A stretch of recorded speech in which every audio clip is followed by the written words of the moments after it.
This series is intended for mature audiences.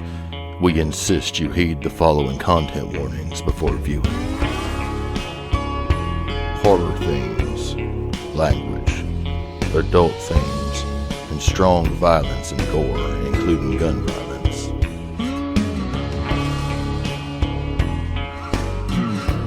Welcome to the Weird West. Let us tell y'all a story.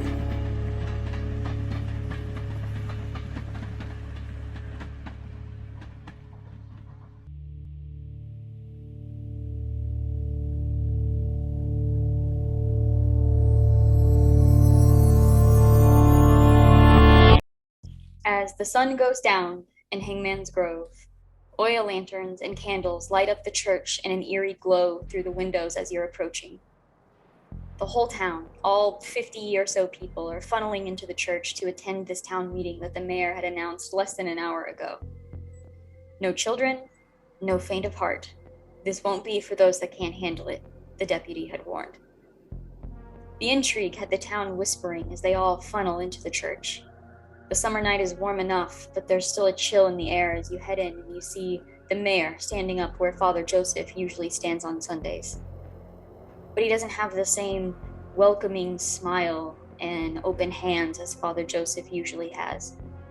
His fists are clenched around a rag, sweat beads across his forehead, and he looks almost green in the face, as if he's going to be sick right there in front of all of you.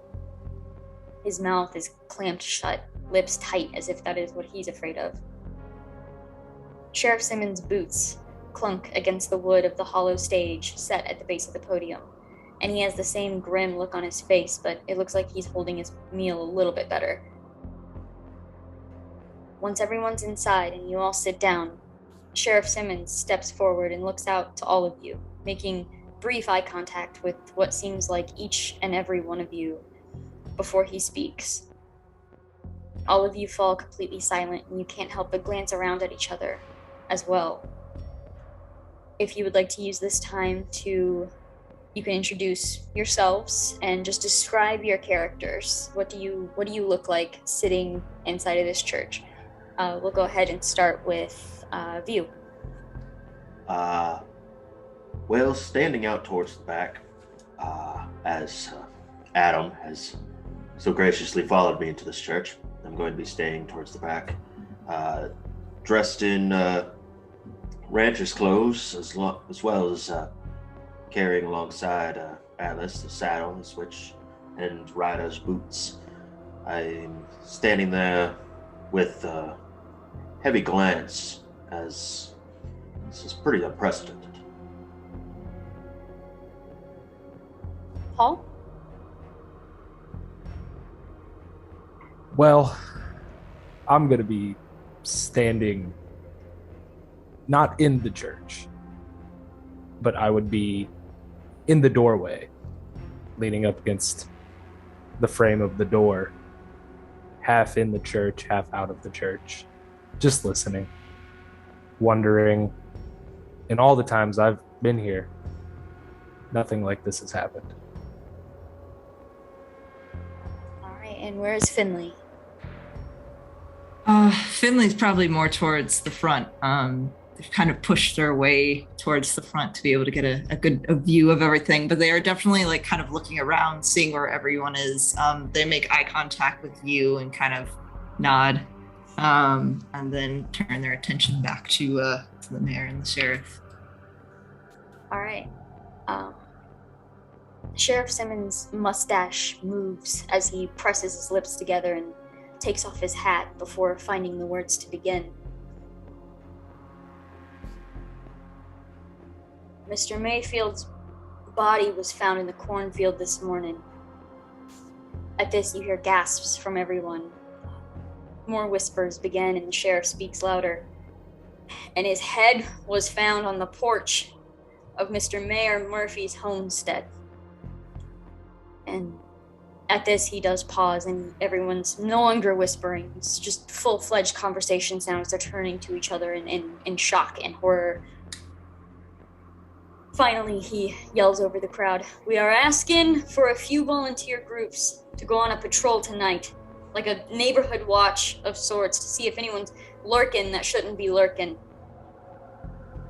The rest of you, I advise to go home, lock your doors, load your weapons, and don't come out till morning. I would like every able-bodied person to take part in these patrols, armed or not. We could use the eyes, but I can't force you if you're afraid. Do I have volunteers? Me and my friend here definitely live here a good couple of years, and it's what happened to. Well, that's uncalled for, and I'm gonna make sure that nothing happens tonight. You see a few heads turn towards you as you're saying this. More the people that were closer. They kind of glance back. Most of them look afraid, and you see them kind of nodding, like maybe you have a point. Maybe they should be doing something too, but they don't seem quite convinced yet. Paul wouldn't say anything. I'll Go also ahead. volunteer. I know I haven't been here long, but I'd be more than willing to put in my weight since I am able-bodied enough to help out. He nods and then almost looks expectantly at everybody who is a part of this town, and just kind of his eyes just scan everyone. Paul wouldn't say anything. He'd just head down, raise his hand. All right, yeah, the sheriff sees that. Still is looking at everyone else, and a couple people raise their hands. They don't speak, and it has fallen very, very silent. And he nods at the few people that have volunteered. And very well.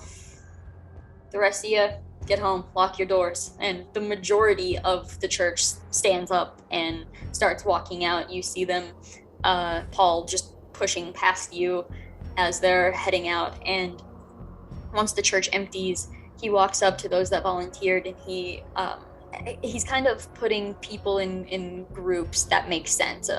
People who aren't armed, people who are armed, kind of in the same groups. And he looks at Finley and View, and he says, "Why don't you two partner up for this one? You can." I think that's a good idea. He kind of Good idea. glances. Yeah, he glances over to the door.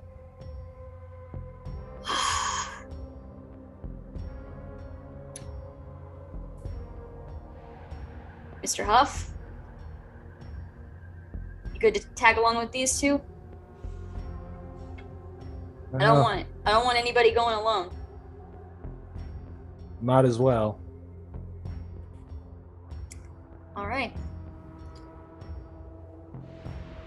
You can Probably take the southern road down toward the railroad tracks. Everybody be careful, and reckon you best load them if you got them. And he turns and he actually walks over to go with a couple other people in a different direction. Everybody kind of fans out towards the directions they were told to head towards. The three of you stand basically in the doorway of this church. The floor is yours. Well, I believe that is the first few words that I've ever heard come out of your mouth, Phil. I have to agree. Well, I ain't the talking type. So I suggest we just keep conversation to the minimum. Keep our eyes peeled. Probably a good Suppose. idea. It's good that there's not too many people out there. If we hear a sound, we know that it's going to be coming from somebody else. Somebody that's probably not too reputable. Everybody else is going to be hunkered down, hanging out, protecting themselves.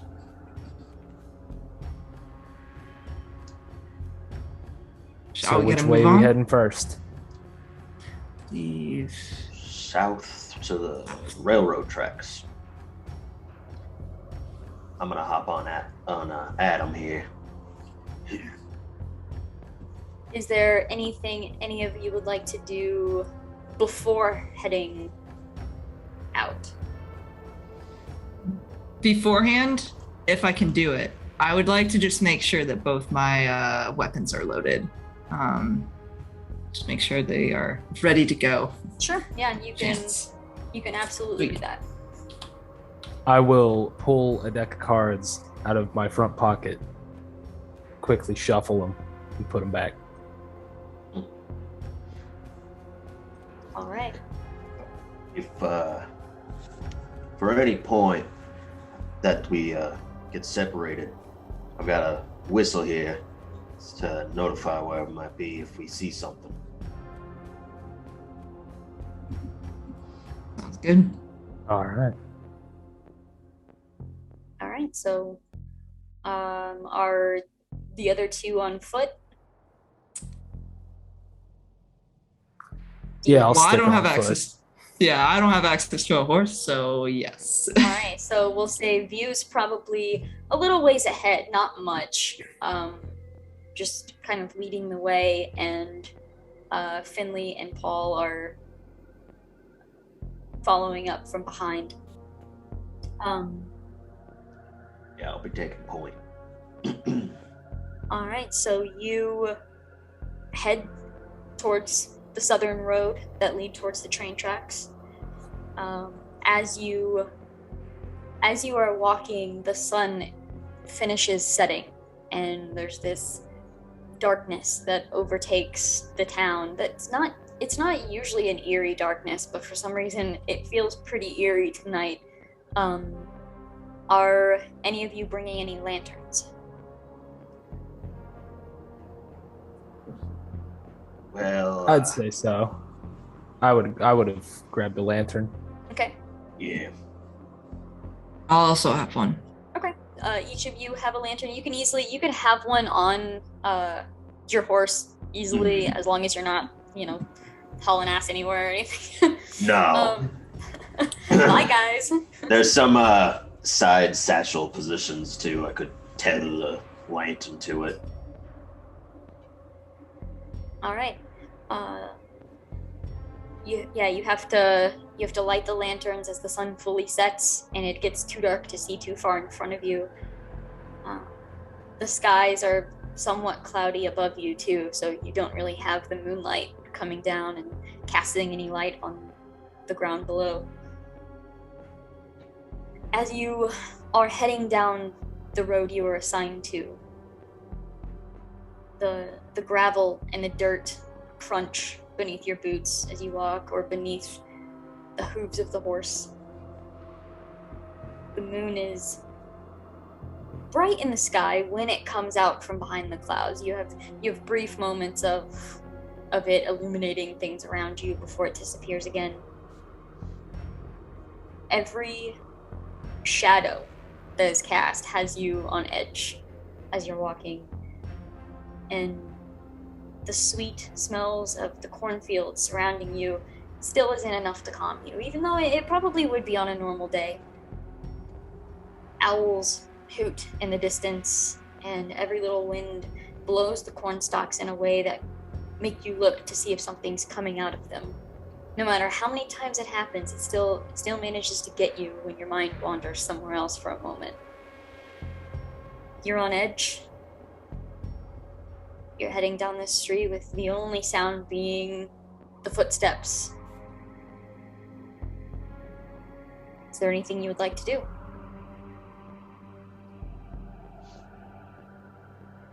You said there was no sound but our footsteps? Yeah, and just the wilderness? Yeah, a little bit of wind blowing the corn stalks, but other than that.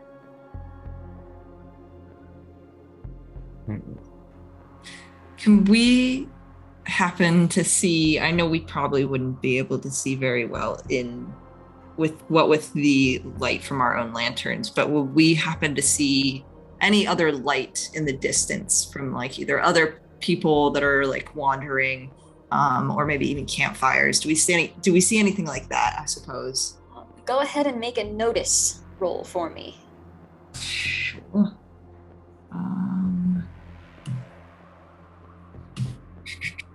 The notice roll, what is that? There should be a notice skill on there somewhere.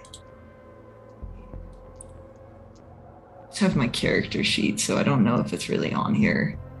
I think it's one that's typed in already. Like, I think it's a standard one that you have. Oh, so it's probably just a D4, right? Okay, yeah, so you'll it's like roll... yeah. Yeah, you'll roll your D4 and your wild die. Okay. My wild die is the D6, right? Correct. Cool. And then I just add those together? Nope, you take the higher. Okay, it's a 2. All right. Looking around, it's so hard to see past just your own light that your lantern is producing. Squinting off into the distance, you're not able to see anybody else's light. You're not able to see light coming from any other location, and that kind of makes you feel even more secluded. You're wondering how far away your group actually is from everyone. Well, how long have we been traveling? Do you guys remember? Anyone? Kind of lost track, really. It's pretty dark, so distance is a little bit more difficult to... Right. Gotcha. When the clouds part and we can kind of see around a little bit more, can I spot any like faint plumes of smoke anywhere? I'll have you make a notice check. Okay. 8. Would be a 4.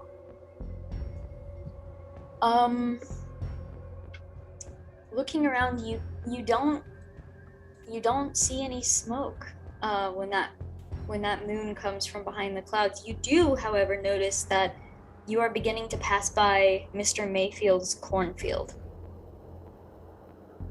As you're looking around, you know, cornfields are cornfields, but as you're approaching that just really crooked, never bothered to be fixed mailbox, you realize you're passing by Mr. Mayfield's cornfields. You can see his farmhouse out in the distance. No lanterns or anything, nothing lit. Mostly you just know where it is, so you can make out the outline in the dark. And an eeriness just seems to spill from the residence. Did Mr. Mayfield have any relatives or family members?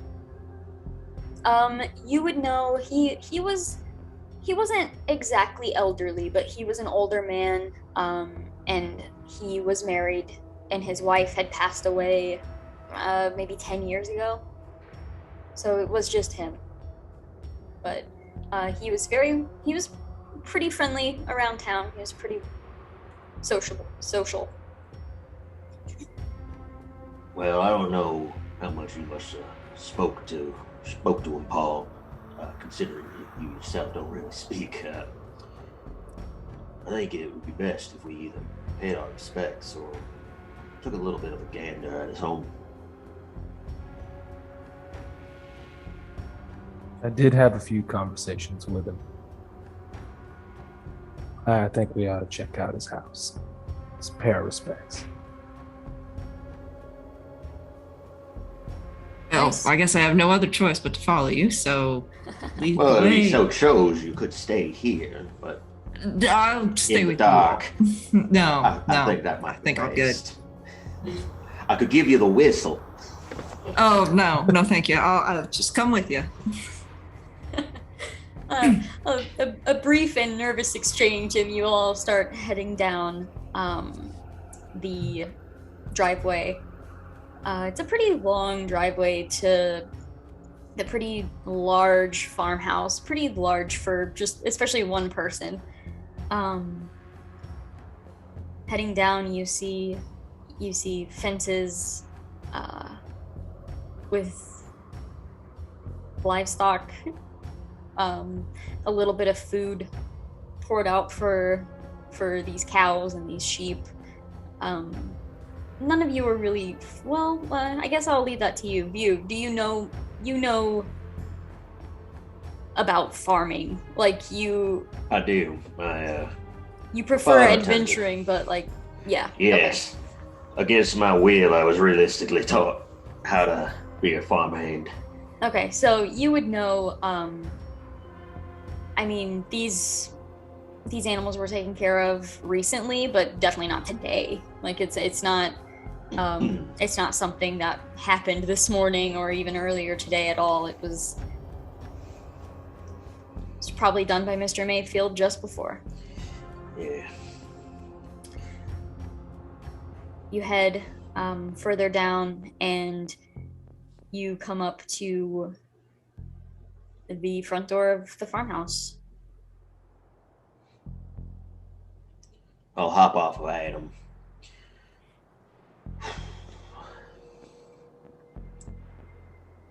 Well, Mayweather, or Mayfield, my apologies.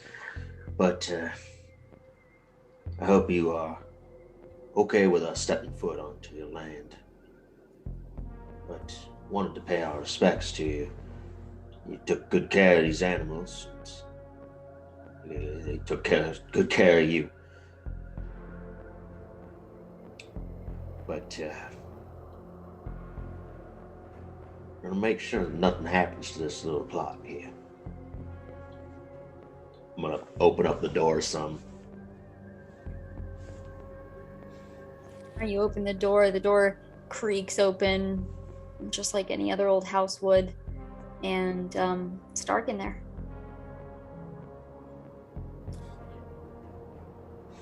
You said the head was found on the porch here in front of the door, or the mayor's house.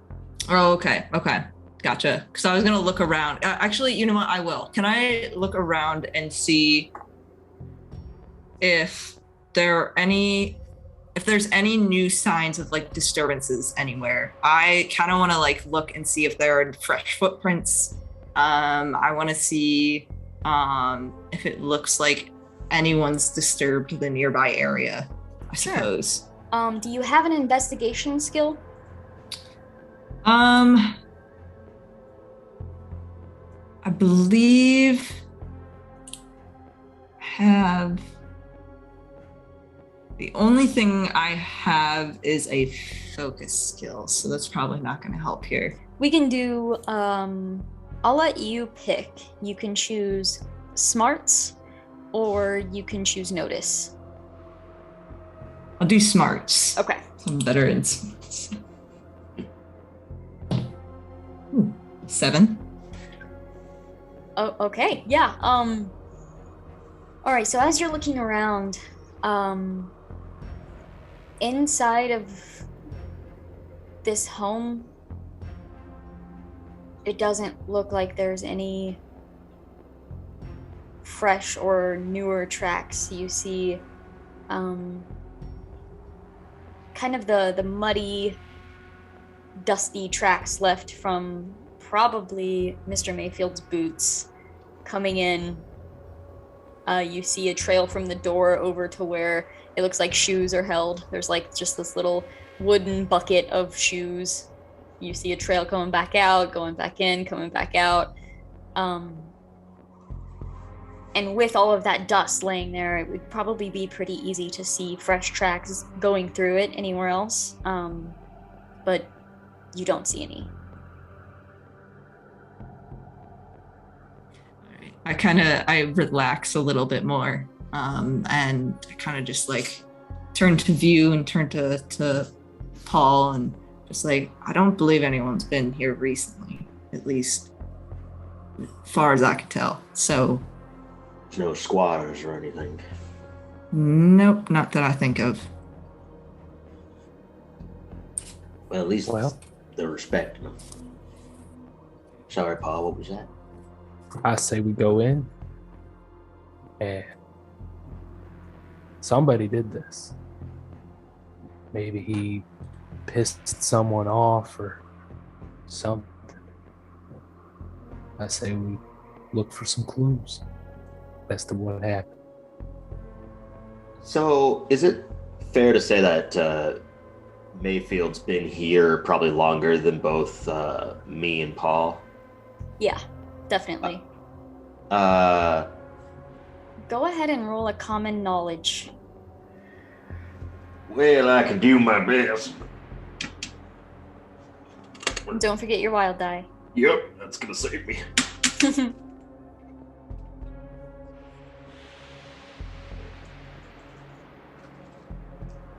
That would be a critical failure with both ones.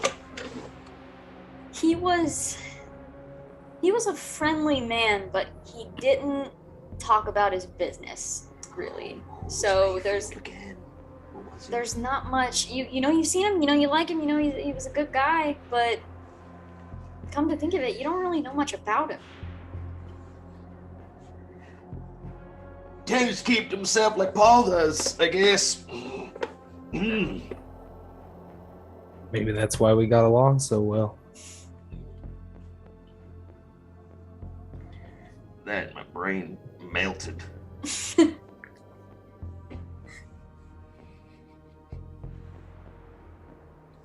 Are you stepping into the house, Paul? I'm gonna step into the house. All right, you walk in. Your boots kind of smash some of the mud clumps that have dried to dust. And as you walk in, it's an empty house. It's 2 stories. The stairs lead up, but you see on each of the steps there are little carpet pieces, and they are pristine and clean, and you imagine the upstairs probably hasn't been used in a while.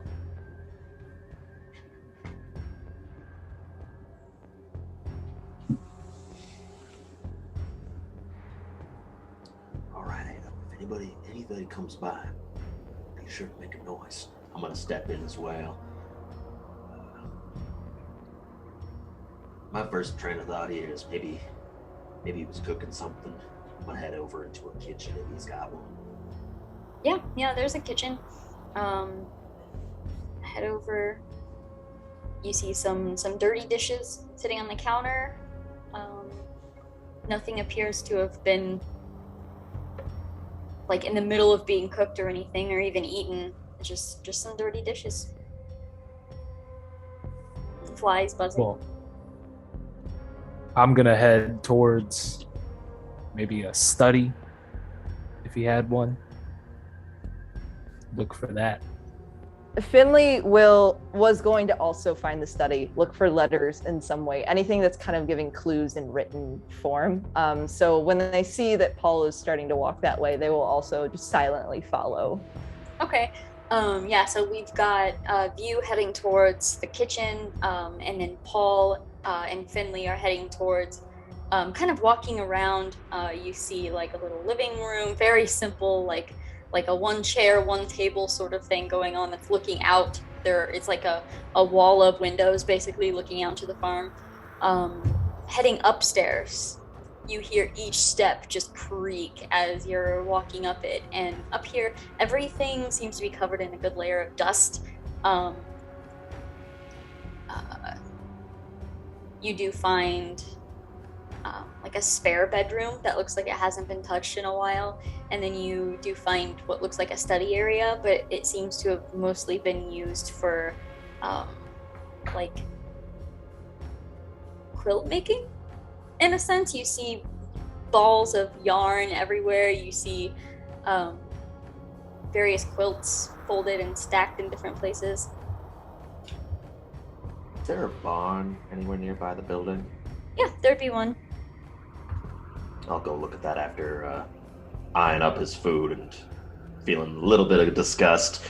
All right, so you turn around and you just start heading towards outside towards the barn. You head out. The other 2 of you hear the front door open and close again. The little like screen on the door. I'm just gonna assume that was you, and we're not gonna think about it ever again. All right, so you head out towards the barn. View, make another notice check for me. Okay.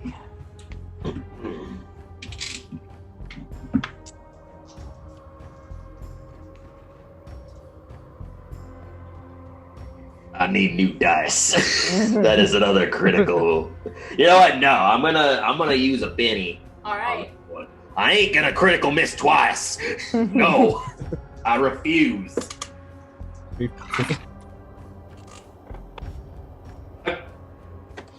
Wait, are you serious? I got a third. Well, I'm not joking here. 2 Notice ones? is one of the things I could do, and I'm botching it. Oh no. Oh no. Do I drop the second one? Feel No, like- I'll no. just. No. If I'm I gonna get wouldn't. shot, I'm gonna get shot.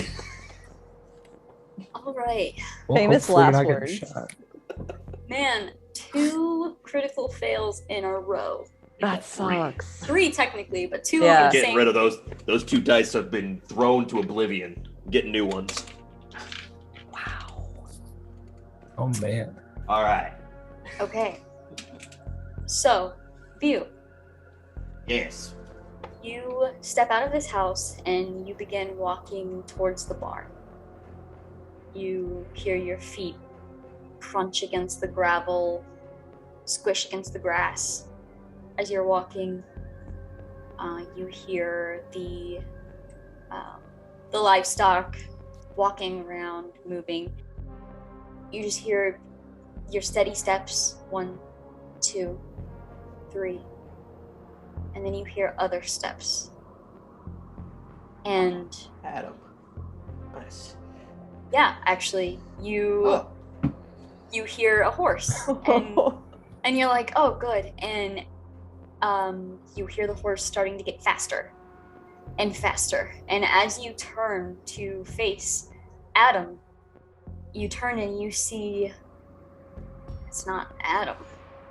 This horse is not your horse. And as it is getting closer and closer to you, it is right in front of you. It's like it's barely 10 feet away as it's sprinting towards you. How would you like to react in this very moment?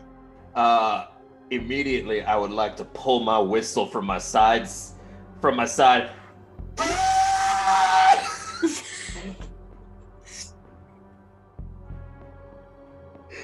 Before getting trampled by a horse. All right, so what happens is It's a really good whistle. I don't have a whistle. It's also 8 o'clock at night next door. I don't think they would like it. I kind of want to give you a Benny for the whistle, and I'm gonna do it. You're gonna get a Benny Blessed. That is Thank you. amazing. Woo! for that whistle sound because I'm dying. Okay. I'm gonna need it. All right, so as this horse is sprinting towards you, you put the whistle in your mouth, basically knowing you can't dodge out of the way at this point. You put the whistle in your mouth and you blow in this whistle as loud as you can. Finley and Paul, you hear the whistle just blowing from outside. We should probably go figure out what that is. Yeah. All right. I am actually gonna pull my revolver out just in Okay. case. Yeah. All right, and you're rushing downstairs. Yeah. I'm just All right. gonna like run out and just like actually I will stop out on the porch and just look and see where that whistle came from if I can. All right. What are Paul's intentions? Paul is going to pull out his Bowie knife, and then he's going to teleport himself outside. Witchcraft. Okay, so we'll say since Finley reacted first, Finley runs out of the room. You're running, and as you burst through the door and make it out onto the porch, you see Paul already on the porch. And both of you are looking around. You look over and you see View, whistle in mouth, standing up, flinching at nothing. View, You swear the horse hit you, but you didn't feel it. Now either I'm being pranked here. Did I see Paul appear on top of the porch? You would have been far too distracted. I'm gonna say no, you did not. Understandable. I look at myself. I got everything on me. I got my rifle on back, my pistol at hand. Okay.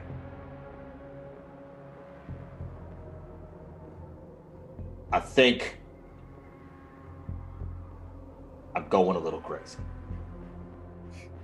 As you say that, Finley just like kind of yells from the porch, View, is there any reason that you're actually blowing that whistle, or are you just trying to make noise? Look, I specifically said that if I see anything, I'm gonna blow this whistle, and I saw I'm not something. Seeing anything. I know. That's why I think either I'm crazy or this barn is cursed.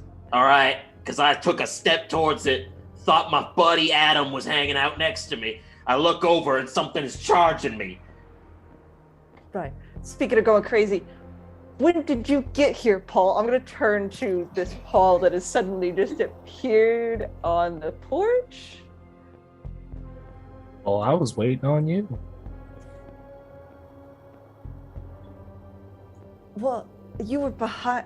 I don't know what you're talking about. Maybe I'm the one going crazy and I don't actually see the person that's there, but that's really strange.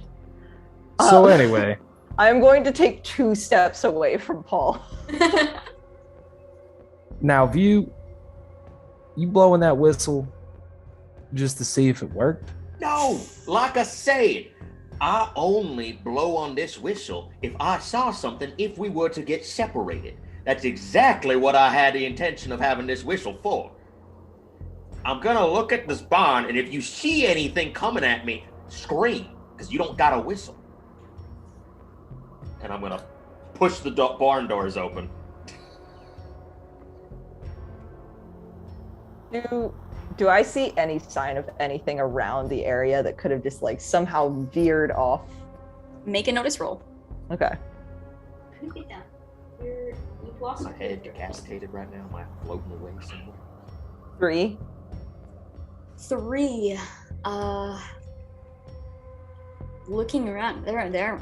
I mean, some corn stalks are moving, but it's the wind. You can tell from the way that they're moving. There was nothing here. And you do see Adam over still standing where View left him. And he's not acting like spooked or anything. Nope. Just chomping on some grass. Okay. Does View have any? Does he just look normal? Does he look like he hit the dirt and rolled or anything like that? Anything noticeable about him? Both of you looking him over, he looks fine. He looks upset about something, but he looks physically fine. And he turns and he heads towards the barn and he pushes the barn doors open. Pushing those doors open, you see 3 horses in their stables. Do any of them look like the one that just charged me? Make a notice roll. Good connection. Okay, so my dice exploded. I got a 6. Okay, So roll that. do I roll that. re-roll both or just one? Nope, just the one. Just the one. All right. Dice is 8. Okay. So stepping in here, looking at these horses, you only saw it for a second, but the horse that charged you was black. It was black as night. It definitely wasn't any of these 3 horses. Square. Nothing else looks out of the ordinary in here. Just 2 horses or 3 horses. I'll say with that roll, as you're you take a few steps in, you see the 3 horses. You do see 4 stalls. I'm just gonna check the empty stall quick. before anything else. All right. Are you looking for anything specific? Just to see if there was like any significant signs when I pulled the oil lantern up, check. Wanted to see if there was any signs that something was here recently. Okay.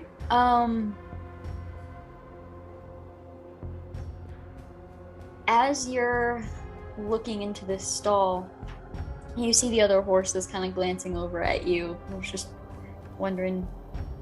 I'm an ally. I'm an ally. As you're looking in this stall, you see there was hay placed in here. Seems to be fresh horse poop too. Fresh enough. Either they kicked it over from a different stall, or something was here. I'm gonna go outside. I'm not going crazy. There was a horse that's missing. Do any of those horses look like his horse that he rode daily? You mean Mayfield's horse? Yeah, Mayfield's horse. Looking in, you see the one on the stall closest to the door. It has very familiar markings. That was definitely his horse that he rode into town every day.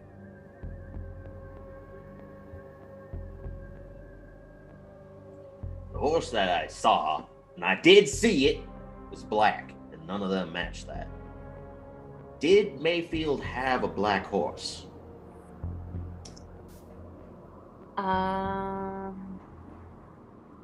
Have either of you ever been to Mayfield's farm before?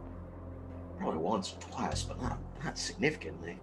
I probably would have been there a couple of times. I'll say you can both make a common knowledge roll. Well.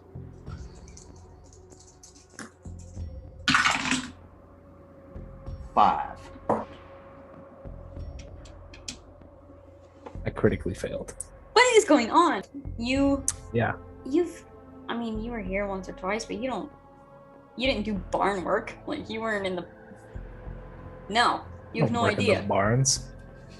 You didn't even know he had more than one horse. View, you haven't been in the barn, but the barn doors were open.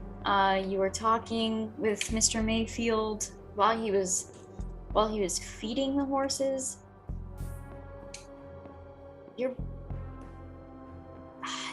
He could have had a black horse, but you're pretty sure he had a black horse. But maybe you're just putting that in your head now. You're not quite. I'm seeing black horses everywhere. I think he did. I'm forgetting your name, and I'm sorry. Finland? No. Finley. Finley. It's close. Close. Did you? No I don't smoke. Did you interview Mayfield a couple times or anything like that? Write any stories about him? Did he tell you anything? I talked to him a few times, but not enough to really pay attention to him. Would there have been anything that I would have known? I feel like I probably would have talked to Mayfield maybe a couple times at this point. Is there anything that I could glean from anything that I would remember? I'll pull out my journal of notes and see if I've written anything about him, if there's anything notable, I suppose, but nothing like, I feel like I haven't talked to him enough in order to know too much, so. Go ahead and make a common knowledge roll. We'll see what we get out of it. Totally. Oh, 6, so that explodes. Yeah, roll it again. All right, 2. Okay. All right. Okay, all right, so you take out your notes and you're flipping through. You didn't really know much about him personally, but as you're flipping through, you did talk about his farm. You talked a lot about his farm. You talked about how long he's had his livestock, the 4 horses that he owns, how he wants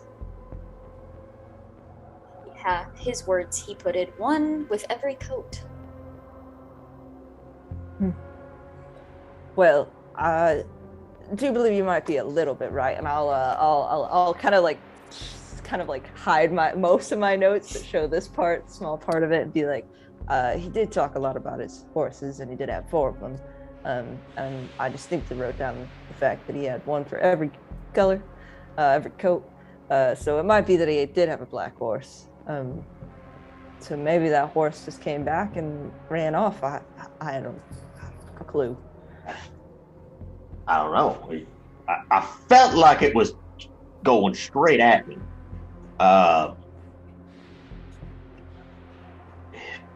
It's dark. Maybe didn't see properly. I don't know, but maybe Damn raccoons or something. I don't know. maybe a giant bear. I don't know. That goes out here. Well, I would feel like I would be even worse off. If that was the you case. probably would be very. Yeah, that's true. That's true. But, I mean, we can keep looking around and seeing if we can find this horse, but if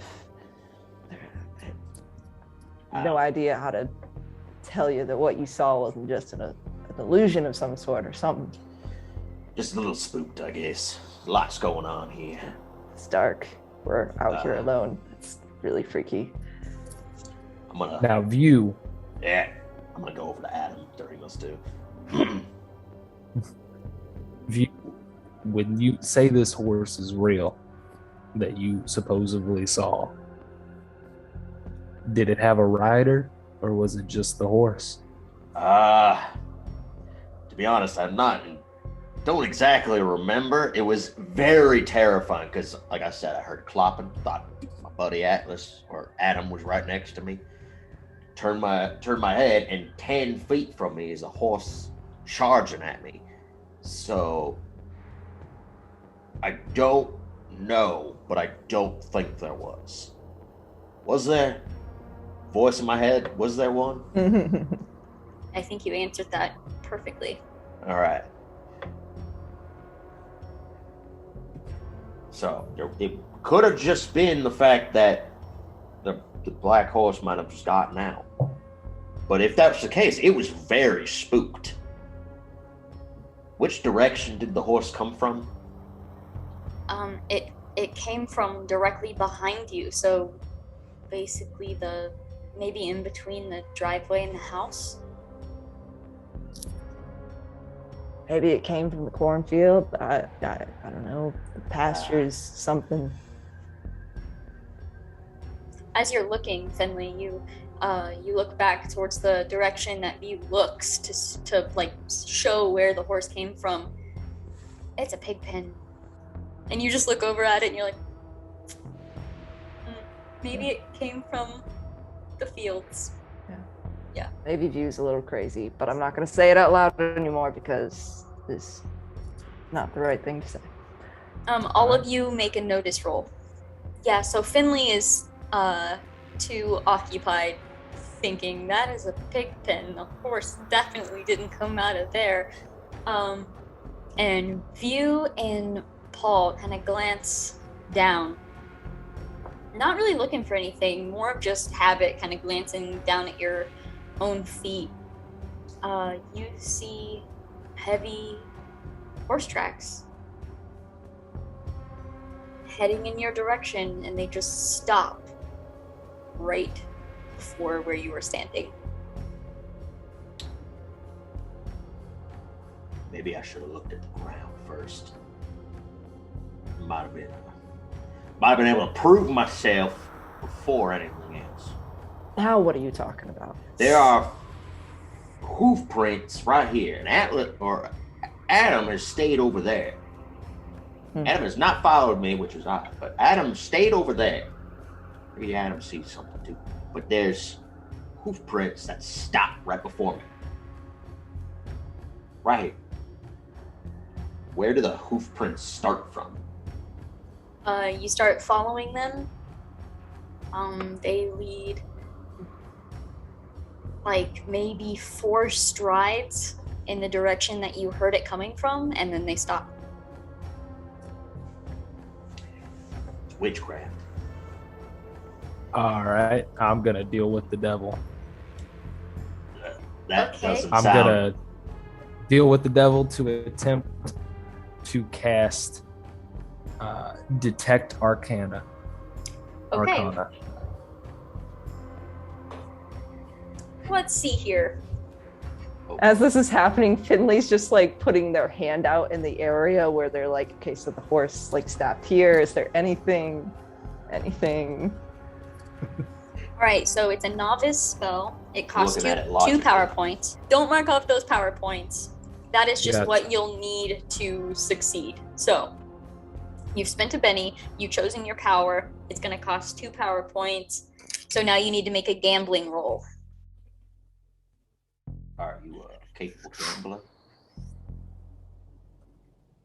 Ooh, it exploded. 8. 8. Seems to be how these should go.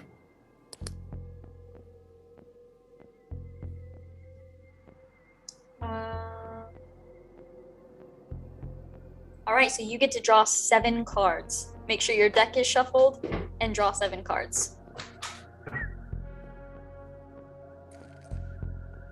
Oh, good. I'm glad that Paul over there is just pulling out decks of cards. I'll explain what this looks like in a moment. Okay. I thought he really He's was just, like, pulling literally out just decks pulling. of cards. Okay, Can you- but you have at least an ace. So Yes.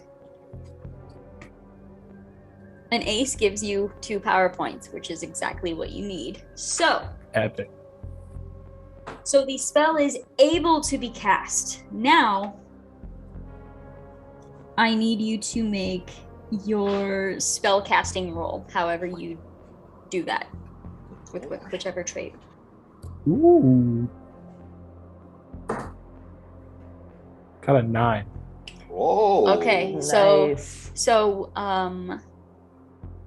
here is what happens. You're looking down at these tracks, and then you see Paul reach into his pocket, pull out this deck of cards it's not even in like a box, it's just a loose deck of cards. He pulls these out, you see him fan them. I will have both of you make a notice check for me. 4. 8. Okay. So both of you see, for just this faint moment, just a glisten, a little, almost like light is shining in Paul's eyes for a moment, but it's not the color of your lantern. It's like this almost blackish green kind of light that just glistens in his eyes for just a second as you see him fan the cards out, pull out an ace, put it in front of him and flick it. And as he does, that entire ace card burns in his hand.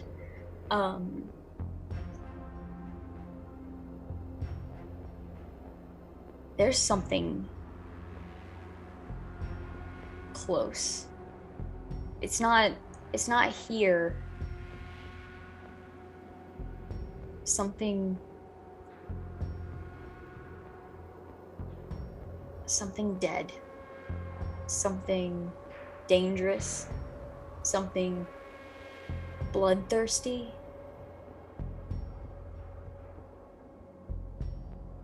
You almost feel it getting closer and then getting further away. Almost as if you're being circled, but it feels like it's coming from the ground. Like, it kind of reminds you of birds circling above, but it feels closer than that. It's not coming from the sky, it seems to be coming from all around you. There's something. Some sort of spirit, but it's angry. That is what you get from that spell. That ain't good. I have to agree. What the hell was that? I'll second that thought, because whatever that was not Your normal. eyes went green. Are you a magician? I'll explain a little later, but for right now, Is There's- Adam spooked? there's something bad. Something bad. And it's everywhere. Well, I don't know how we're supposed to take care of something that's everywhere, but if you could point us in a general direction of where it might be right now, that'd be great. Paul would point out his hand and then spin in a circle. That's not helpful. Not at all.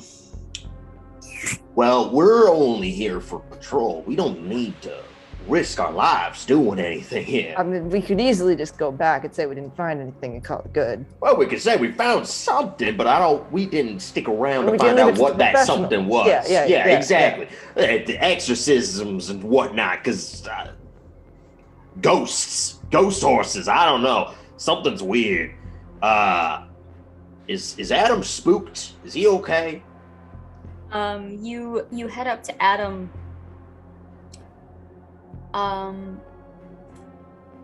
Go ahead and make a spirit roll. Oh. Okay.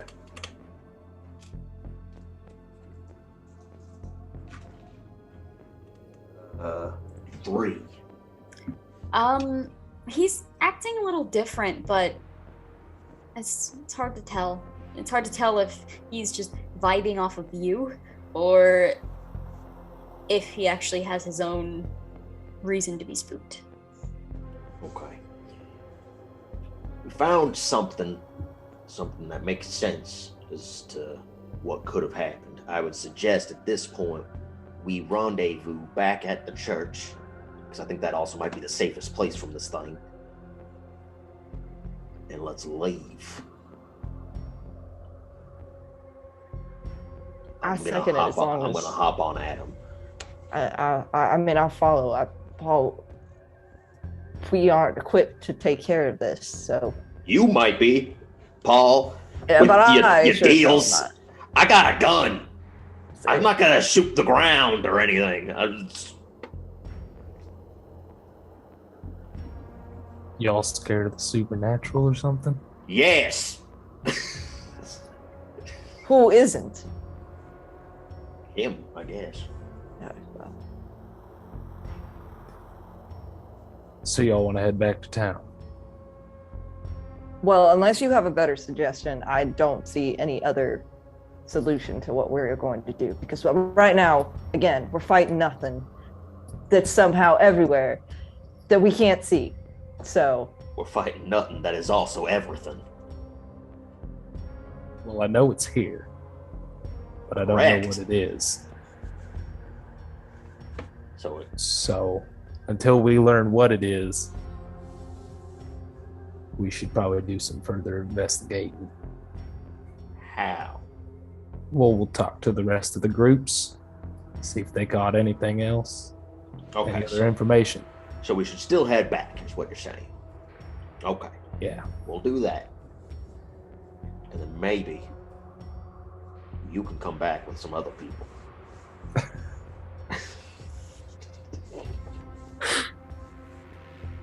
You can come back with Oh, somebody God. else, because I ain't coming. not my rodeo. Mm-mm. All right. Let's head back then. And I'm going to hop on Adam and trot. Holding out the lantern just a bit further. Before Paul leaves, he's gonna walk back up to the porch and make sure the front door is shut. And he just nods his head and goes back to the group. All right.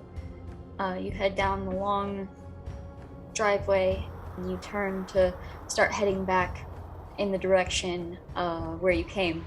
And as you're walking, I'll say View. You hear this first. Because you're probably, arguably the most on edge right now. Oh, yeah. You hear the sound of a horse trotting, coming from behind you. Now, I know that neither of you two have a horse. As View says that, all of you turn around. You see a horse hitched to a buggy. And it is slowly catching up to you. Is it black? It's dark. It's hard to tell. A dark horse on a buggy. There is a little lantern hanging, and you see someone helming the buggy. I was gonna ask if there was a rider. Yeah. And it is slowly approaching. It is catching up, but Does it look like they're in a haste? no. I suggest that we should be, though. I mean, you could take off, but we're both on foot, so Well, I I'm don't know. not gonna abandon people here. I'm I gonna send appreciate that. people. But I suggest at least run it. Because as you just said, you're not gonna keep up with a horse. They got a horse. Well, we could just step to the side and let them pass. Fine, I'll run. I'm a little concerned that nobody else has realized there weren't no buggy up at the house. Fine, I'll run. I guess we're running.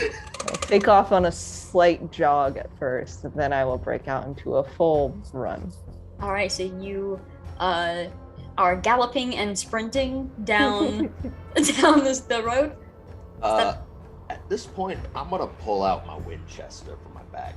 Okay. I'm gonna tie the oil lantern to the side of Adam, and I'm gonna pull our Winchester and keep it pointed towards the buggy. And are you moving quickly as well? Yes. All right. So To you two- keep up with the two of them, though. I don't Okay. want to just take off past Yeah. them. Okay. Keeping pace. The lantern on the horse is kind of like being jostled around a little bit, so it's making lights fly off in almost like, running with a flashlight. Like lights are bouncing everywhere. It's unsettling. It's almost making things worse because certain shadows spray outward at certain places and you kind of jump. But as you're sprinting, you hear the sound of the reins slap, and you hear the buggy begin to move faster behind you.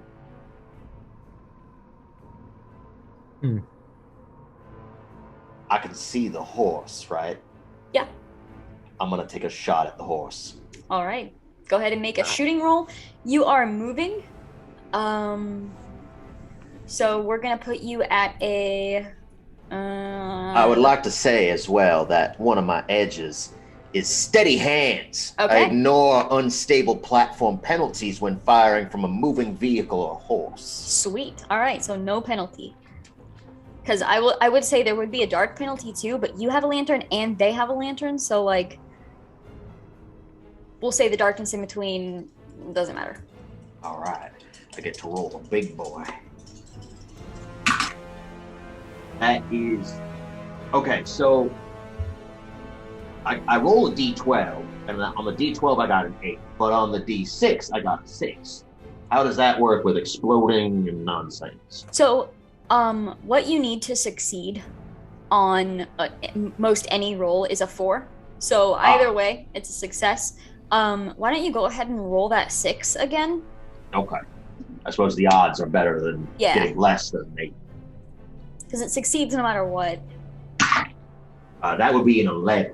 Okay. Especially with like shooting rolls or fighting rolls, I would probably take the ace just because especially with damage, that really affects how many wounds you take. So just something to think about. Okay. All right, so you two hear just the sound of the gun go off. You hear it slam into the horse from behind. You hear the horse make this awful screaming sound, and you hear it fall and the cart fall behind it. You hear someone shouting out as the cart falls. What are they shouting? Mostly just a yell of surprise and pain as they are wrenched off of the cart.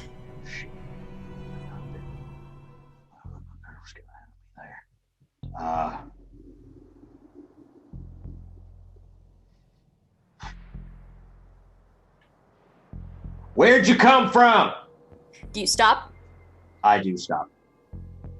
All right. You stop and you're shouting out. You hear. You hear him saying something. It's a man's voice, but he doesn't seem to be speaking to you. He seems to be speaking to the horse.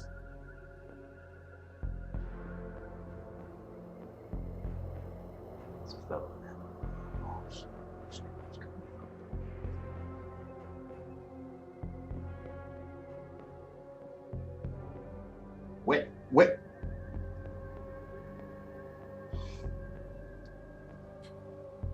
I'm gonna go towards him. All right, so you two see View start heading up towards the tipped over buggy. Keeping reloading the Winchester. Okay. I'm gonna be keeping it pointed. All right. Look, I don't know where you came from. That's why it spooked us, especially when you started heading up at us faster. I didn't mean for anything bad to happen, but you gotta understand that people are locked down right now. You can't just be chasing people. And I'm gonna try to I'll put the I guess I'll actually put the Winchester away and pull out the oil lantern, but have my Colt at the ready on my hip. Okay, are you still on horseback? Yeah, I'm still going to be on Adam. All right, so as you're walking up and finishing that sentence, you're approaching. This cart is tipped over, and you see boxes of groceries spilled out. You see the man leaning over his horse, and he looks up and he's like, What do you mean lockdown? You just shot my fucking horse. Look, do you not understand what happened to Mayfield? Mayfield is dead, and we just came from his place. What were you doing there? There wasn't a buggy up there earlier. We just came from there. I don't know anything about Mayfield. And he points to the groceries spilled out all over. I was getting a delivery for the town. What is going on? Now, either am I dumb? Did he come from the house? He came from behind you. He came from the road still. Oh, I thought we were still leaving the house.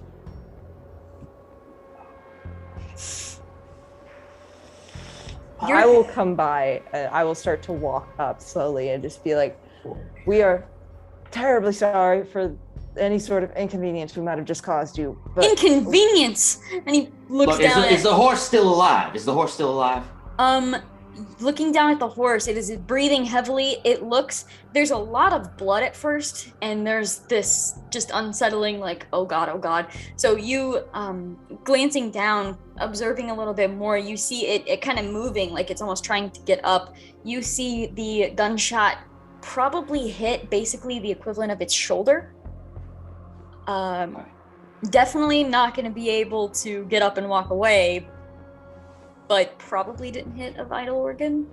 Okay, I have, because Adam tends to fall over a bit. With my extra funds, I happen to scrounge up a little bit of some medicine. Let me tend to your horse. I know what I'm doing. I'm sorry that this happened, but right now the entire city is in shutdown because Mayfield is dead. His head was left on the mayor's house. Look, I understand that you're making deliveries, and I'm sorry that I shot you, or shot at you, but I thought that something was coming at us.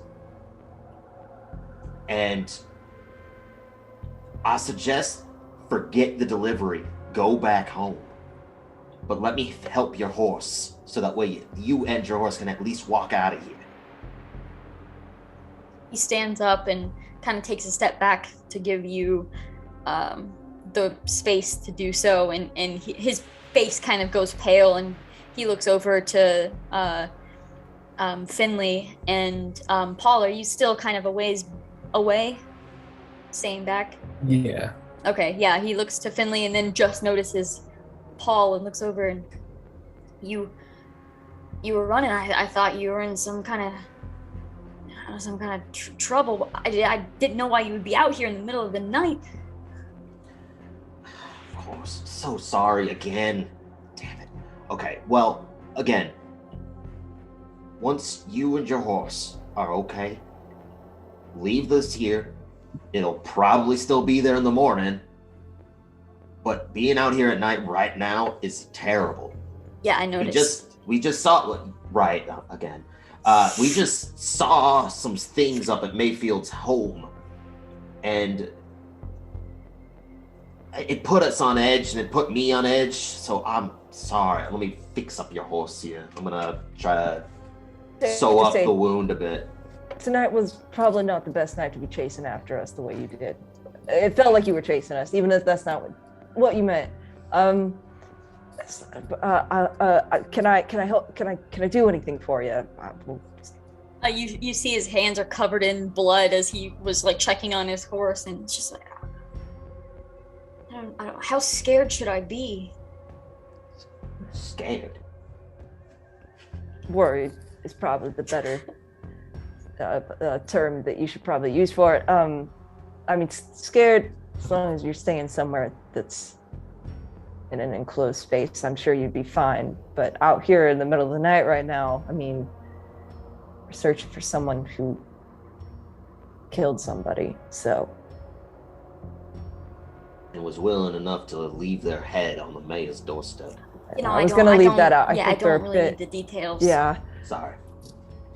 I don't usually converse a lot with people. Again, sorry. Do I need to make a check or anything to? Yeah, go ahead and we'll have you make a healing roll. What? If you are unskilled in that. So any trait you are unskilled in, you can still roll a d4. D4, and then is it -2? Yes, you are at a negative. That's what I thought it was. A -2 penalty for that. Okay. I still get the wild D6 though, right? Correct. Okay. That's still subtracted by 2.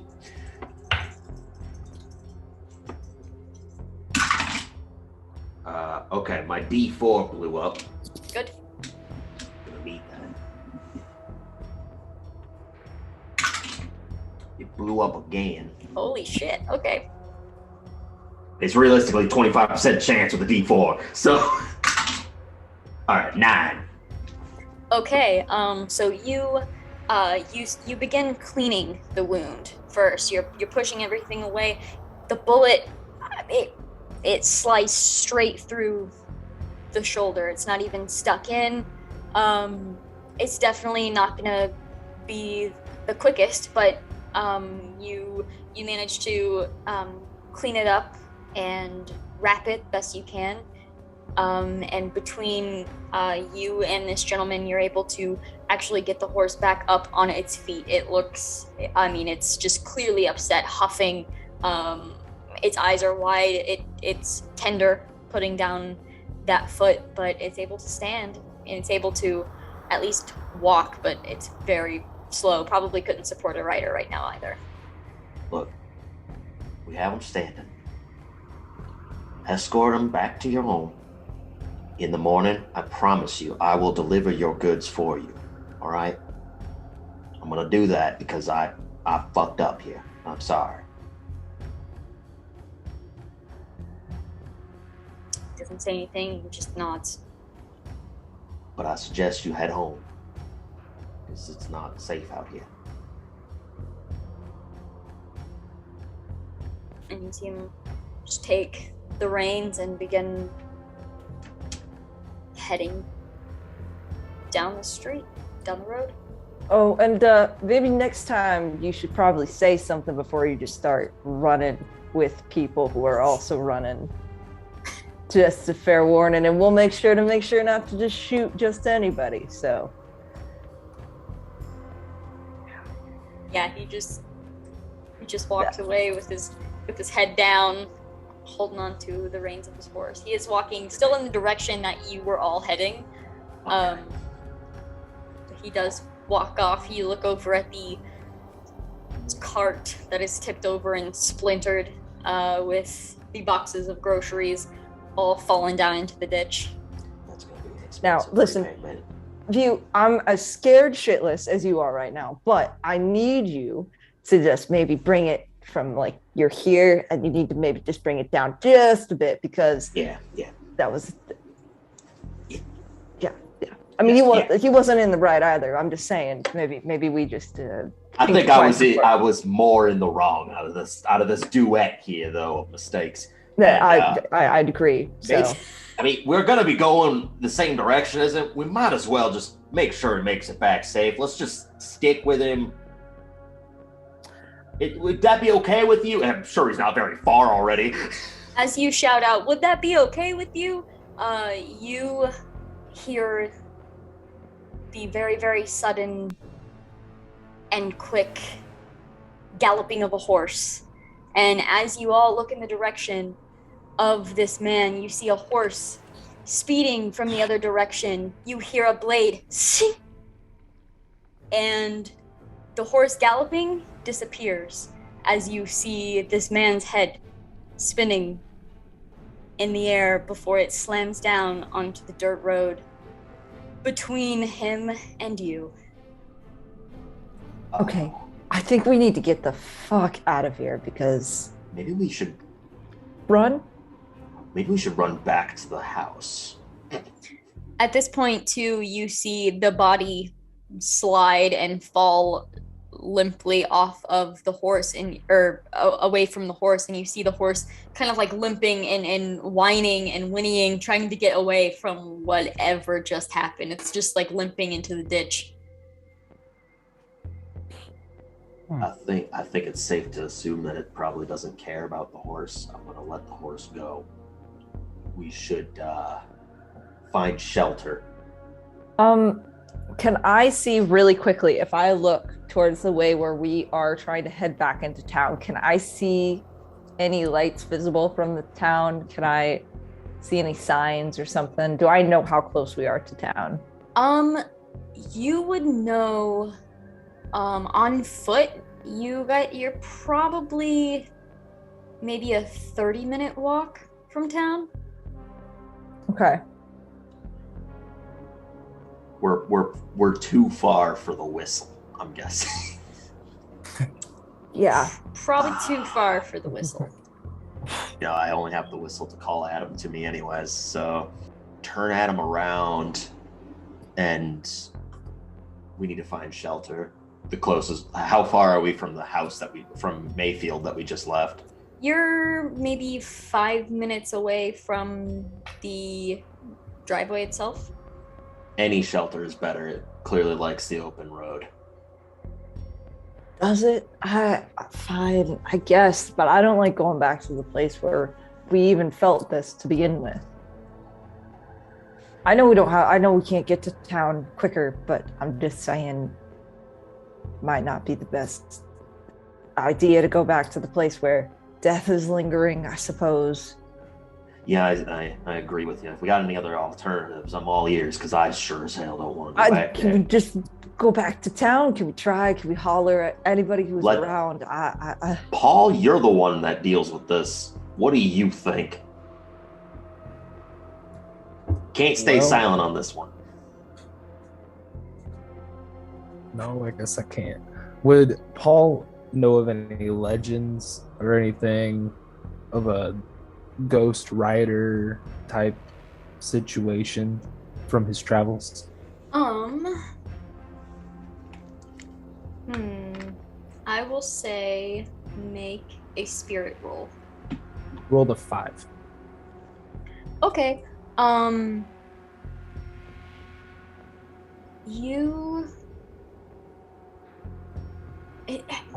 It's not necessarily a legend more than it's a story for children.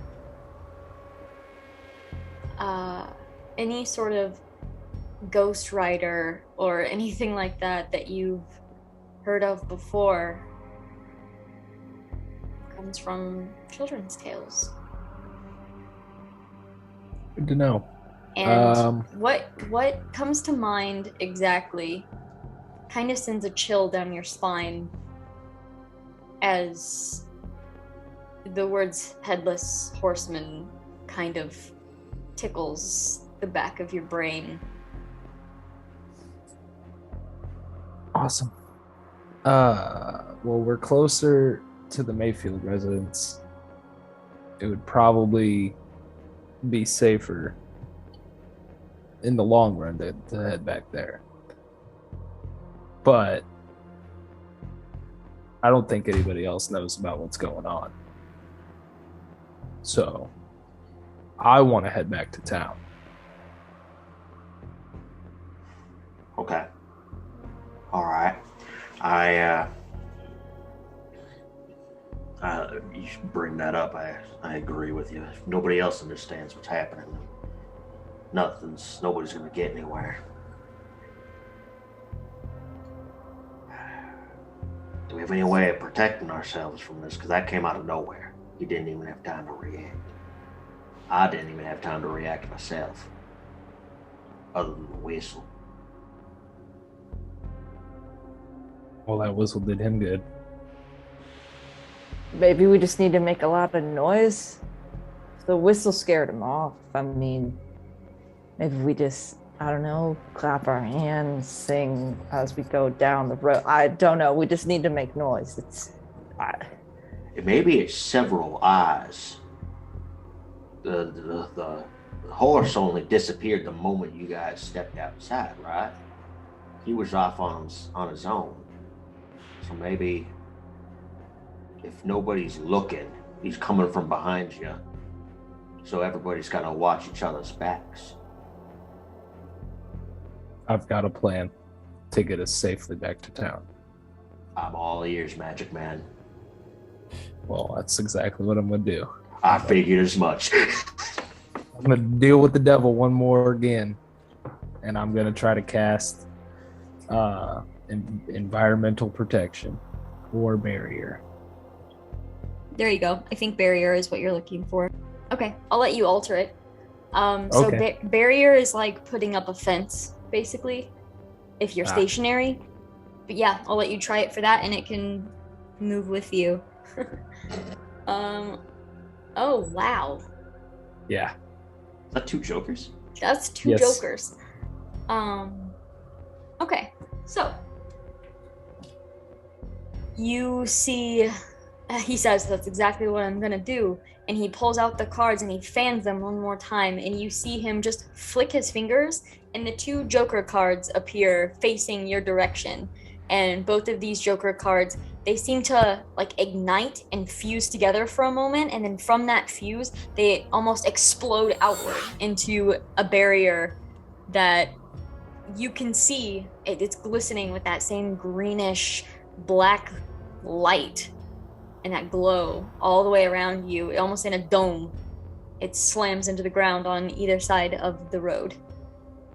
I will say it is originating from the cards in your hand. So you only have 1 free hand right now, and that will be the penalty you're at for it being movable. So that's worth a trade. All right, I think it's important. Look, you did something. It looks big. Let's make like a triangle, our backs to each other, so that way we can view out as far as we can. I'm gonna get off Adam, and I'm gonna have Adam walk beside me, but we need to keep eyes everywhere. Because if it comes from any direction, we can duck. One of us is walking backwards and the other one of us is walking sideways, and the one of us gets to walk forwards. It'd be like if say you were walking down the road, the other 2 are pointing in like diagonals. Okay. Sure. I see what you're talking about. We're making a triangle of vision. You got it. That way, if anything comes for our backs, the others will be able to see. Well, here's the thing. I don't know how long I can hold this, so we should probably make haste. Yeah. It's also true. All right, so you guys are heading back towards town as quickly as you can on foot. Mm-hmm. Yeah. All right, I will say,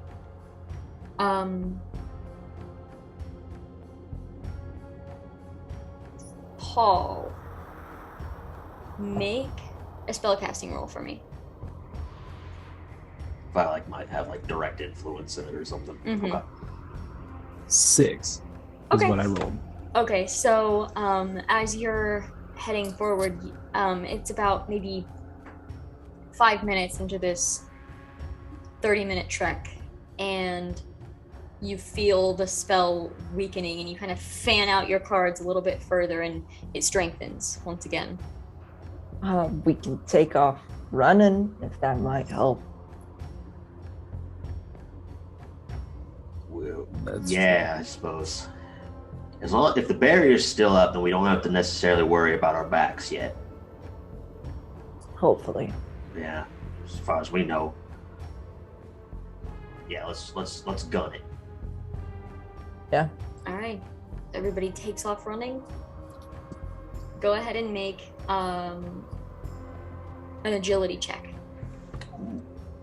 Hmm.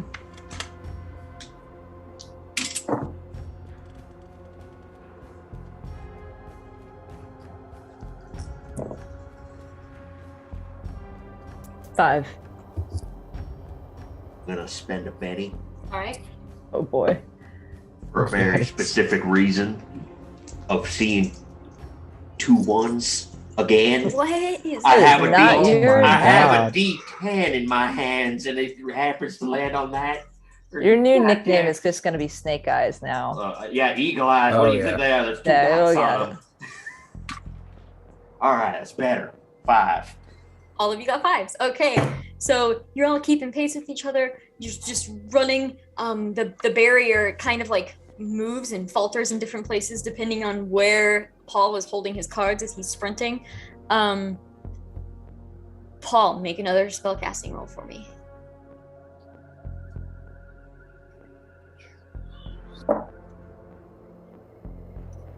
Four. Okay. Sprinting, you feel it falter. It actually flickers out for a moment, and there's this panic. And as you're running, he just flings the cards up, and they fan out again, and it just explodes outward once again. That will cost you 2 power points if you want to keep that going. Okay. All right. Sprinting forward, barrier still up. Go ahead and make another agility check. How far have we traveled at this point? You said we were 30 minutes out at normal pace? Yeah, now you're sprinting. You're almost halfway there. Oh, good. 7. 7. Nice. Oh, Say man, 7. I got a 6. Damn it. Oh, that would have been so cool. Jackpot, we win, right? Yeah, so same thing, sprinting as fast as you can. You can see in the distance as you're getting closer and closer the lights of the town, just of the street lanterns. That power is going to falter. Make another spellcasting roll for me. I'm gonna put the whistle in my mouth. I'm just gonna hold Good idea. 9. Okay. As you're sprinting, you feel it about to flicker out, and you just fan the cards out harder. You're holding on to them with. If they were any thinner, you would be ripping them to pieces. You're just clenching onto these cards as you're sprinting, not wanting to let any of them go behind you. Sprinting forward, you keep this barrier up. We're gonna call this one home stretch. Make another agility check.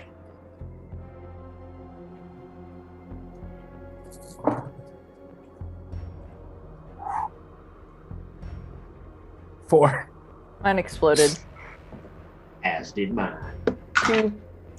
All right, so sprinting forward, Paul does kind of lag behind just a little bit, but you're all still in the aura of protection here. And as he's sprinting, Paul, make another. Did you spend those 2 power points for the last one? Whoa, sorry. I did. Okay, cool. I did. So Am I go ahead spending and- 2 for this one? Yes, if you want to keep it active. Home stretch. How far away are we? You're. I mean, it'll probably maybe take you another couple of minutes to make it actually into the town at this case. That sounds like whistling radius.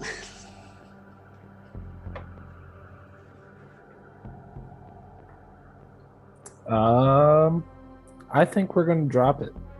All right, so this arcane barrier disappears. It's almost like vacuum just sucked back into these cards. As it hits the cards, all of the cards straighten back into a completely straightened deck, and you just shove them back into your pocket as you guys are just sprinting forward.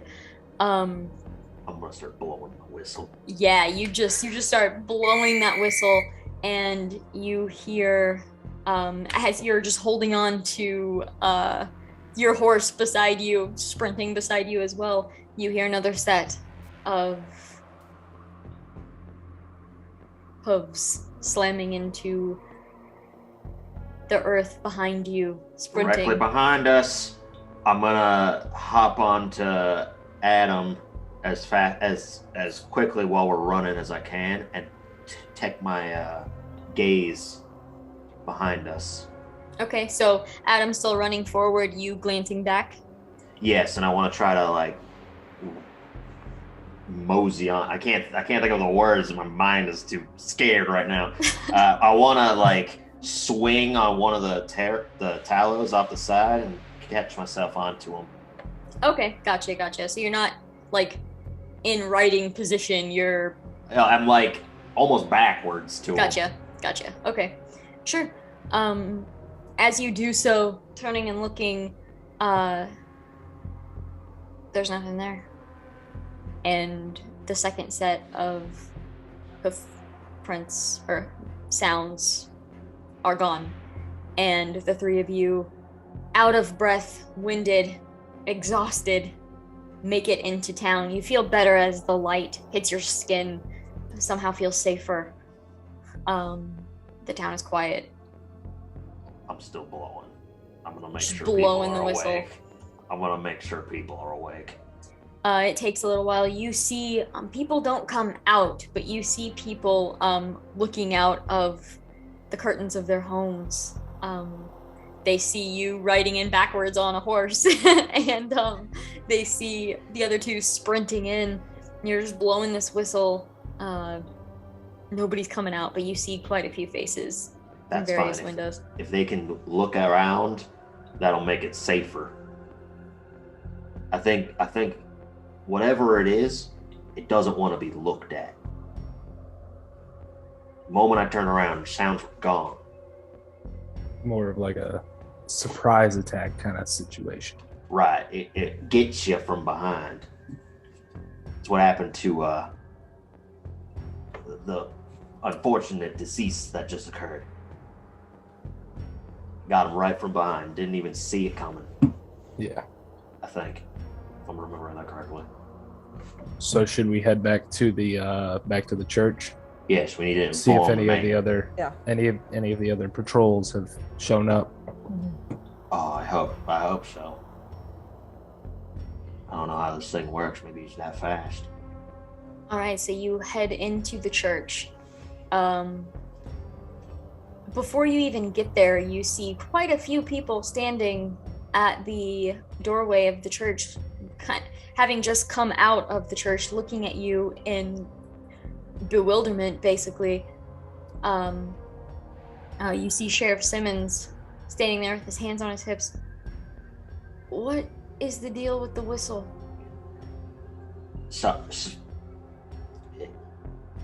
We don't know quite how to tell you this. I mean, it's a little too weird to really explain. But you have to trust us that something's weird going on, and we need to talk to you, preferably privately, I suppose, or with people that I don't know. But Finley, you got away with words. I think you should take the reins on this one. right.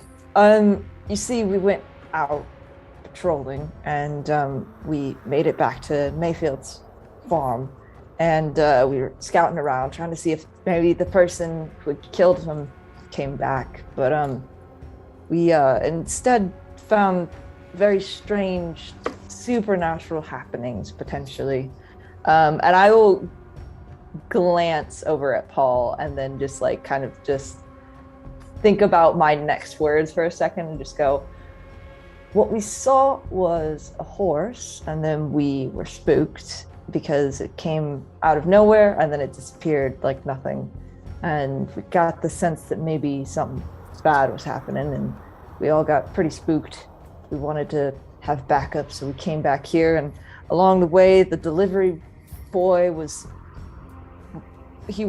spooked as well, and his wagon fell over, and the delivery's still out there, but the boy is dead. His head was cleaved off. Just similarly to, I suppose, the way Mayfield was cleaved by someone on this horse that just came out of nowhere and then disappeared like nothing. And so we ran like hell back here trying to just get to you. We think the horse might be spooked by, like, I don't know. I suppose I also don't have a way with words. This is a little too weird to explain. But you have to trust that what we're seeing is real, and it is dangerous, and it is very much out to get anybody. It gets you from behind. It likes to show up when nobody else is watching. The moment that somebody sees it, it vanishes. Something like that. So we believe, yeah. Yeah. I guess we have no real way to confirm it. It's Right, just an assumption. It's the best assumption we have to run on right now. So The sheriff is standing there kind of soaking all of this in, but you see the mayor push past a couple of people looking directly at you, Finley. And he says, You said the delivery boy? yes. The sheriff kind of puts a hand out kind of on the mayor's shoulder. I'm so sorry.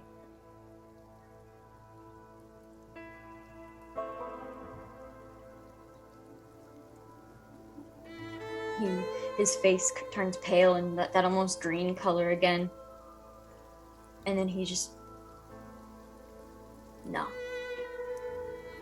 No, it wasn't him. And he looks to the sheriff, and it wasn't him. And It could have been somebody else down the road. We don't know.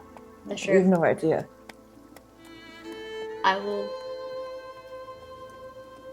we will go look, and the mayor nods. Everyone else, get some rest. Keep your backs to each other. Might just be an idea, but it's something that might keep you alive if it's true. Yeah. We'll have a meeting here in the morning. And the mayor starts walking, like brushes past all of you, and he's just saying, no, and heads off. The sheriff follows, and with the three of you standing there, the crowd disperses.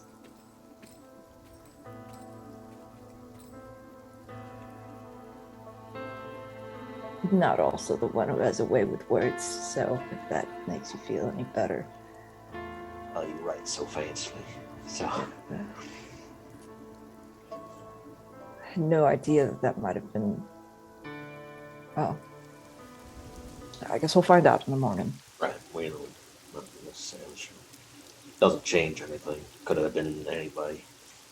Could have happened to anybody.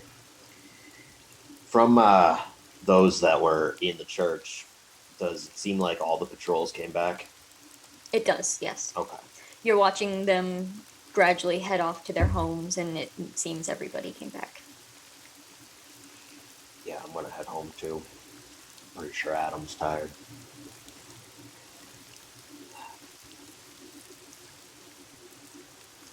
I don't know what to make of all this, but Paul, thank you for what you did. I don't Couldn't know. thank you enough. Paul just nods. Get some Steps out sleep. of it. You too. Stay alive till morning, I suppose. And with that, you all head to your homes or the place that you're staying, and you lay your heads down. You thought it would take you a while to fall asleep. Your adrenaline pumping, your mind's busy. But Paul and Finley, you find yourselves falling asleep pretty easily. View. Little Adam hanging out next to the bed. He gets to sleep inside. He takes the couch on his own time. That's what you Okay. meant to say, right? That's all that conversation was supposed to be for, right? You find it a little harder to fall asleep. And you know that state right before sleep where you can still hear things around you, but it sounds almost louder or echoey, magnified but somehow distant at the same time. You hear a galloping horse. You're not awake enough to react,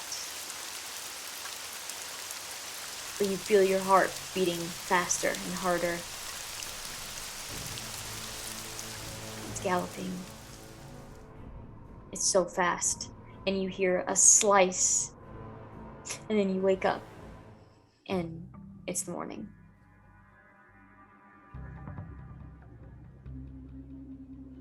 My head's still attached. It is. Okay. You check, and Adam kind of gives you a look like, what are you doing? Well, don't you judge me. I thought I had an existential crisis yesterday, only to find out that it's probably even worse than that.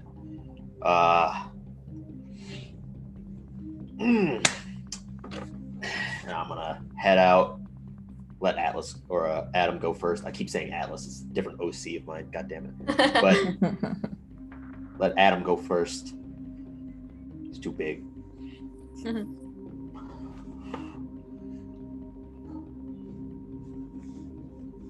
The morning air greets all of you as you leave your homes.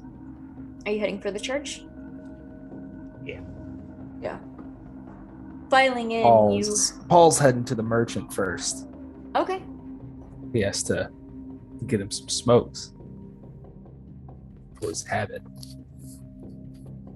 All right, you stock up for the day. So you're a little late. You're the last one to come up. You standing in the doorway again? Yep. All right, you lean in the doorway. You see the mayor is not here. And you see the sheriff standing up at the front, hat in his hand. He doesn't look like he's slept.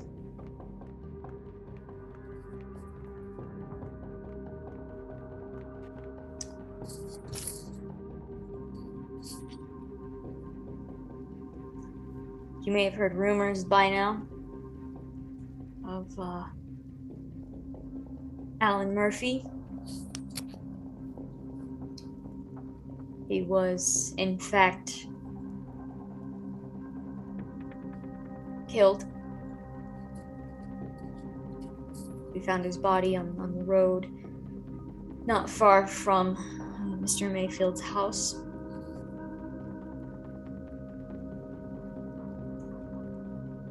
And one of the citizens breaks the silence with in his head, and the sheriff's jaw clenches. We haven't found his head.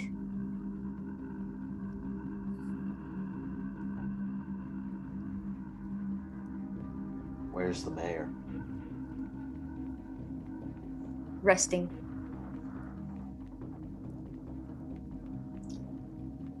I am going to mandate a lockdown. I want all of you in your homes.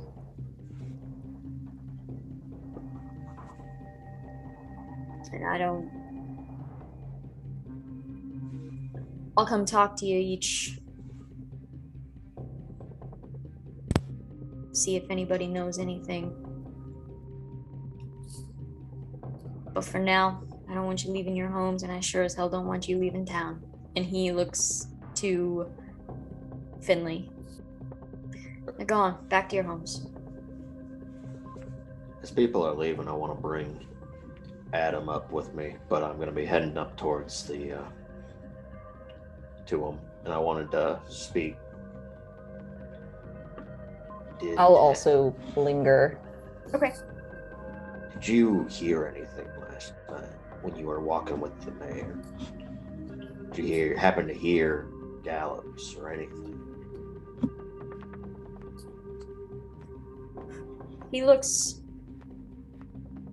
His expression's kind of hard to read from how tired he is. He's got bags under his eyes, but he almost looks annoyed in a sense. And he looks at you. Yeah, I heard galloping of a horse that had been shot through its leg.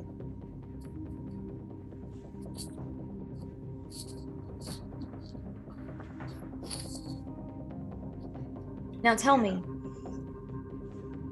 those crazy things you saw last night, did they have guns? No. That was me. So you're telling me you shot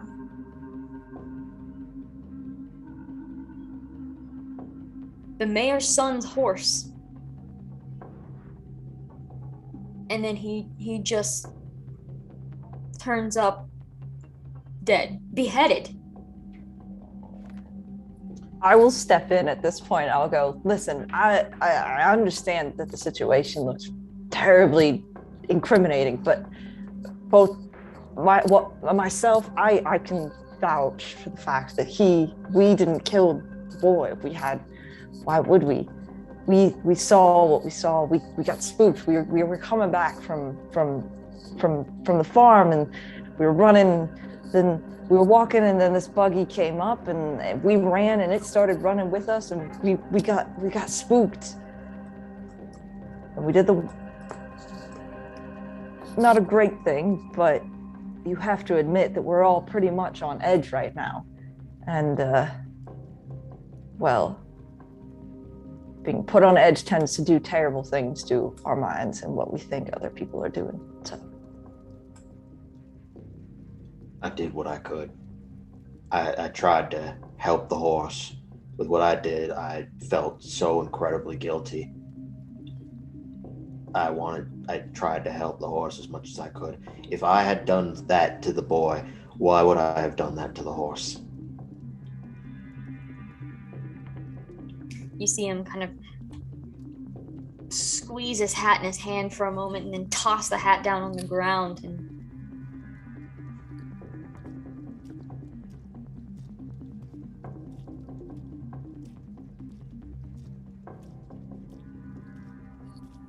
I wish I didn't believe you. Things would be a lot simpler if I didn't believe you, but I do. I wish so too, honestly.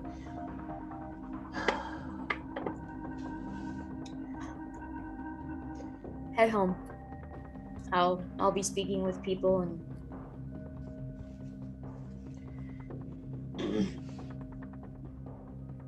Hey, Paul. Yeah. I've been having I had a bad dream, and I'm not really exactly one to call it much of an omen, but with everything that's going on,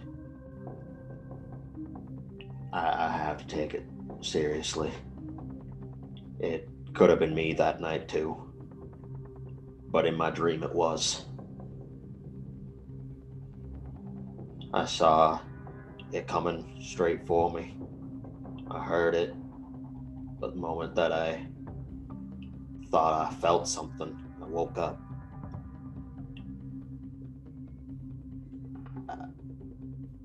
I don't know if that's supposed to be something like it should have been me instead of the mayor's boy, or it should have been me back at that barn.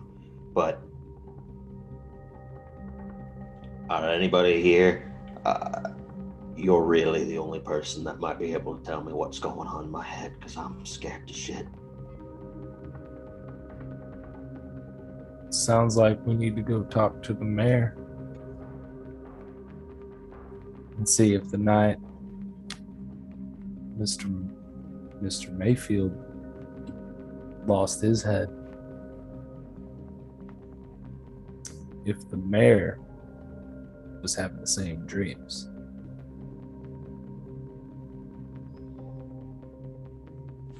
That's fair.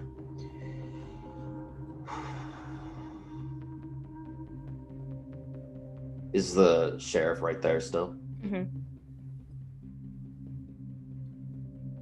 Would you allow us to go to the mayor to talk?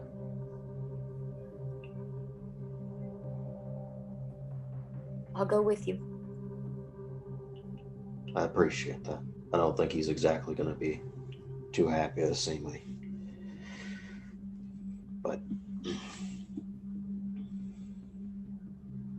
So the four of you make your way to the mayor's home. The sheriff knocks on the door, just a few knocks, and then waits a moment and opens the door. You see, walking in, you see Mayor Murphy sitting at his table with a half-empty bottle of some sort of whiskey. He looks like he was asleep, but his eyes kind of open as the four of you enter the home. And the sheriff shuts the door, and he stands back by the door and allows the three of you to get closer. I'm gonna sit next to him, Okay. pour myself a glass of whiskey. Okay. He snatches the bottle back.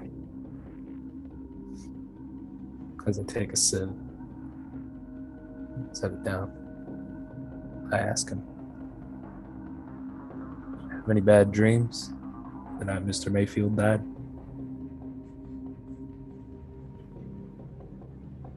He squints his eyes and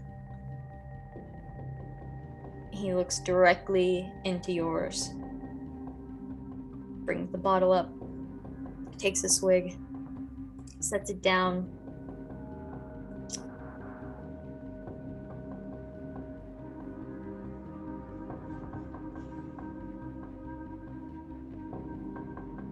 How do you know about that?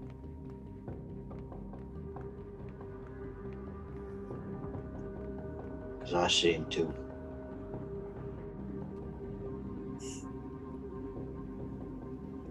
Just happened last night, and after what I just saw. And in the dream, it happened to you, right? Yeah, well, in my dream, it happened to me, but look who it happened to.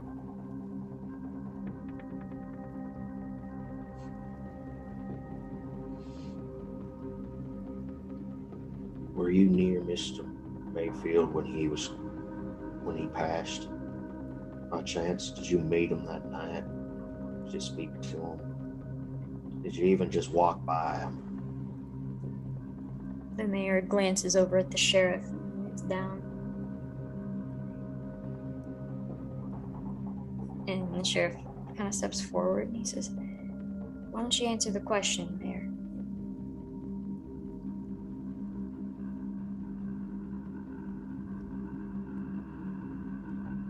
I wasn't. But your boy was. He was.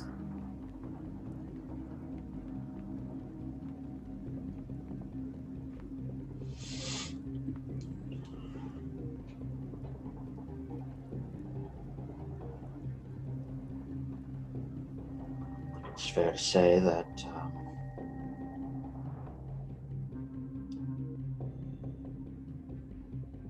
whatever this is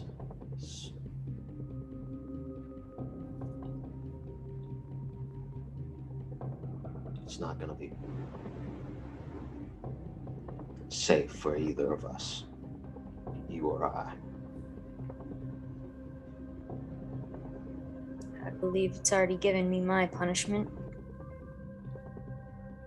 I've just started.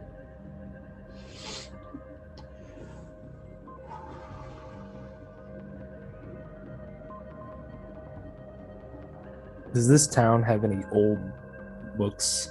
Perhaps a library, town history, anything like that? This town does not have much of like a library or anything like that. It has a few things, but not much when it comes to the history of the town. It hasn't been around for any like major historical events necessarily, so there isn't much of documentation of the history of the town. The mayor says, now if you will excuse me, and he kind of swallows, takes another drink. I'd like to be left alone. So fuck off. Yes, sir. Just one more thing real quick. Did you have that dream last night? No, I didn't have a dream last night. I had it the night before. Thank you. I'm sorry for everything. Get out. The sheriff opens the door. Three of you file out. He just nods to the mayor, leaves, shuts the door. The sheriff, as you guys are walking off the porch, he says, well, we can only assume there will be another one tonight. Only assume. I don't suppose you have any leads on what this could be or how to stop it. I ain't even seen the damn thing. It's worth a shot. The only yes. person that's seen it I'm dead. is View. And View. Next. That boy's head's gonna be on your porch. Was the boy's head on my porch when I left this morning? No. Did I didn't even think to look. Was Adam with you? Yeah. Adam sticks with me. Okay.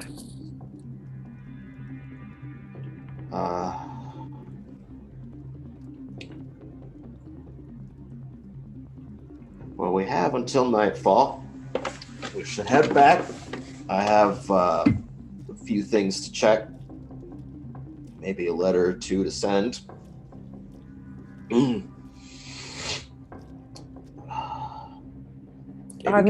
Maybe get a good nap in.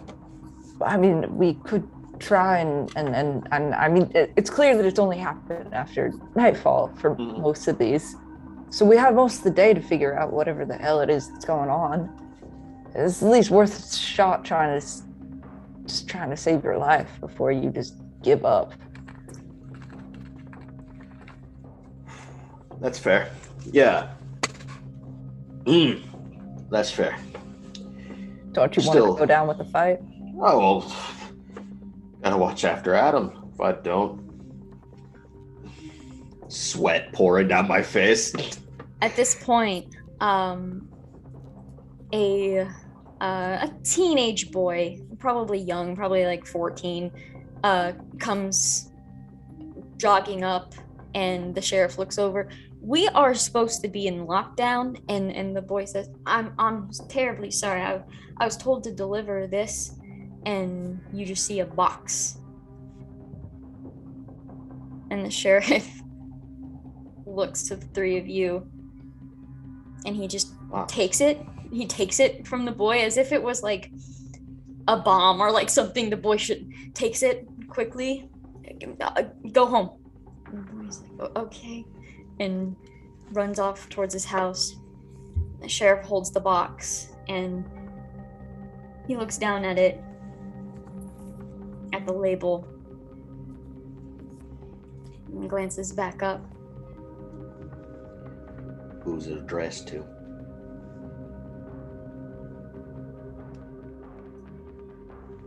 I can open it if you want, but I think we already know what's going to be in that, so let's spare our eyes. it's got Finley's name on it. Finley. You see him pull out his knife, and he cuts the side of the box. He peels it back just for a second.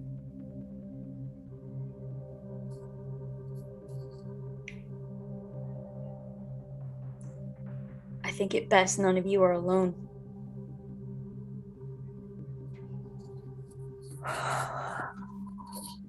Fuck.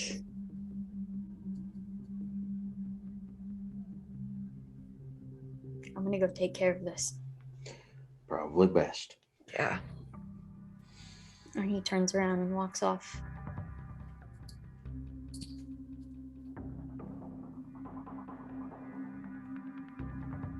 Is the teenage boy still there? No, he's run off.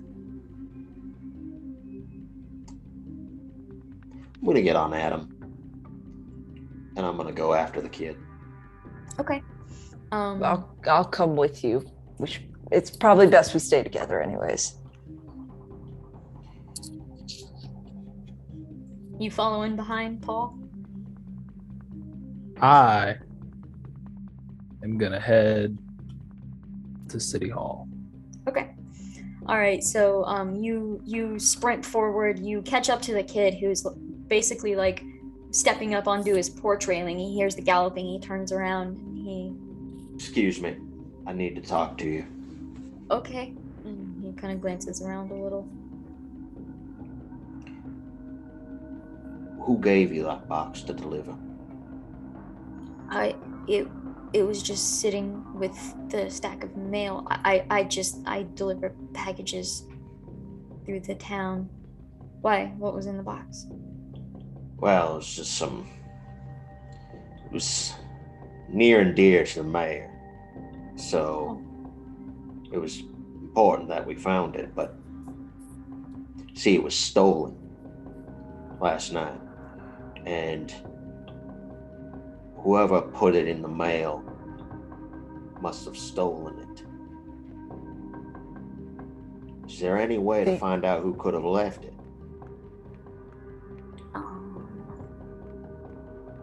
I don't know. There's usually just the return name on there, but I didn't see one. Do you know who picks up the packages, who gets them handed to them in order to send them out? I don't know. I just know they're on the table for me when I go in, and I bring them to who they need to go to. That was my last one of the day. I figured I should get it done before lockdown. Why are we locked down? Just because weird because things of what are was happening. stolen. What was stolen from the mayor? Yeah, exactly. Yeah. There's a roving thief and people are worried about their belongings. Yes. And you're gonna catch him? Gonna try. All right. Yeah. Nice. One could say it's do or die for it. Well, good luck.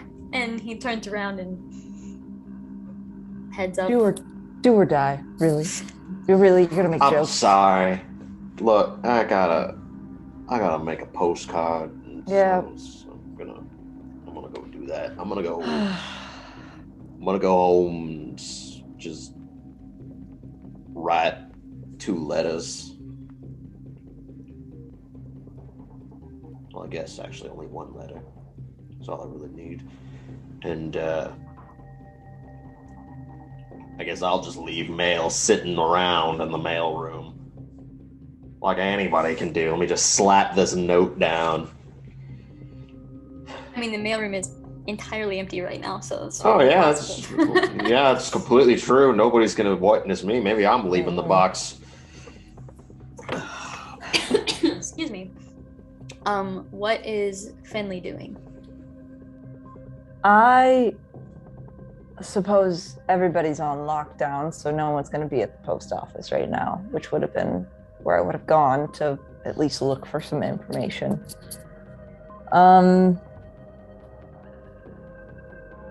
Finley is just gonna go back to their room that they're currently staying at, sit down, get off some papers that need to be sent off to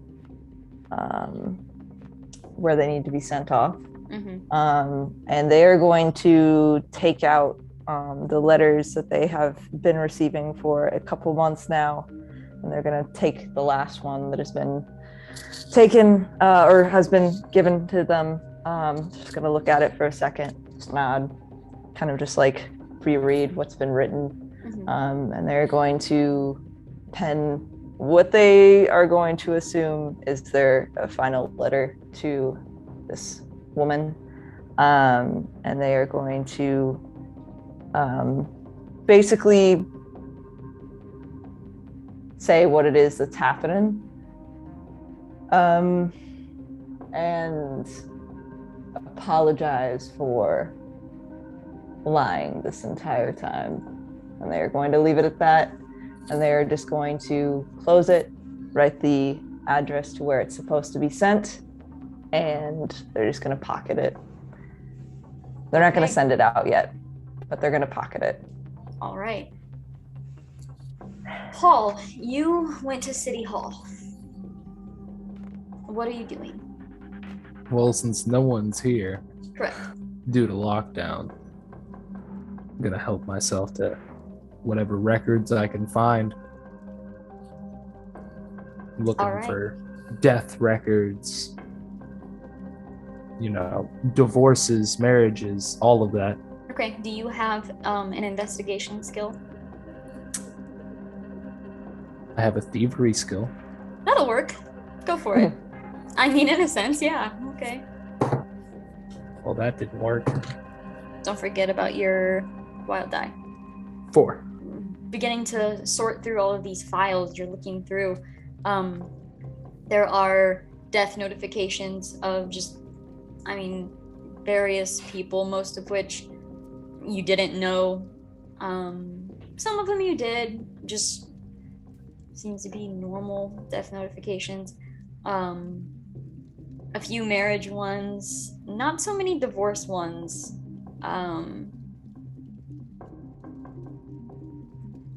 Other than that, you don't really find anything abnormal. Just the 2 death certificates of headless people? You see, those haven't been started. You can see a little typewriter over in the corner, with some sheets of paper prepared, and just some notes scribbled about, manner of death, but it hasn't been typed up yet. Things have been a little crazy. Okay. Is there like a record of people that live in the town? Yeah, there would be some sort of like population list. There's not very many people. Right. Would it say about how long people have been here in a roundabout way? Probably. So anything that stands out of someone that I could go talk to?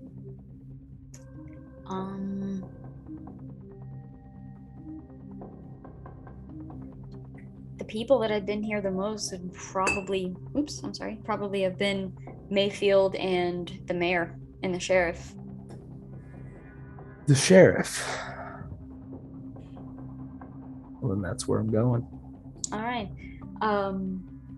You actually meet the sheriff as you're heading out of City Hall. He's walking down the street to head back towards his office. He sees you coming out of City Hall and he just kind of rolls his eyes. And lockdown. What do we not understand about lockdown? Just need some answers. Did you find them? I'm hoping to.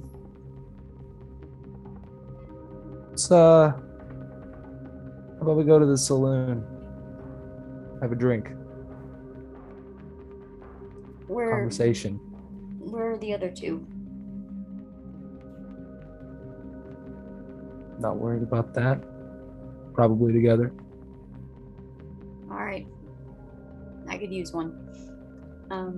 He follows you to the empty saloon. It's kind of eerie. You sit down, he reaches over, pulls a bottle and some glasses, sets them down, pours both of you a drink, downs his, slams the glass down. Seems to me like you got something to say. Well, besides the mayor, poor Mister Mayfield, you've been here the longest. Yeah. Anything weird, strange, possibly supernatural happen back in the day when you first got here?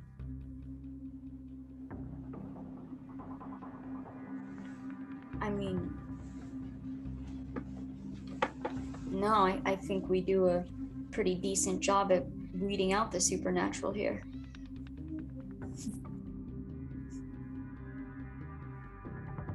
Weeding out the supernatural.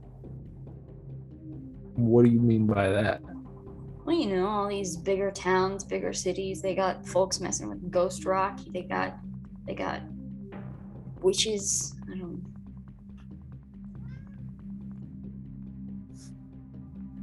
You like cards?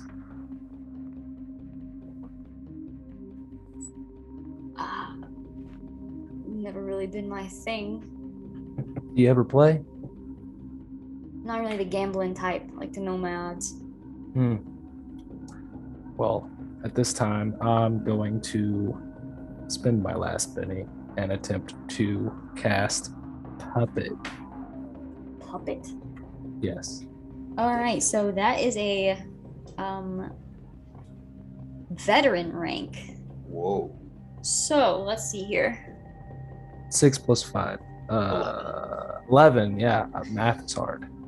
I got a pair of 9s and an ace. So,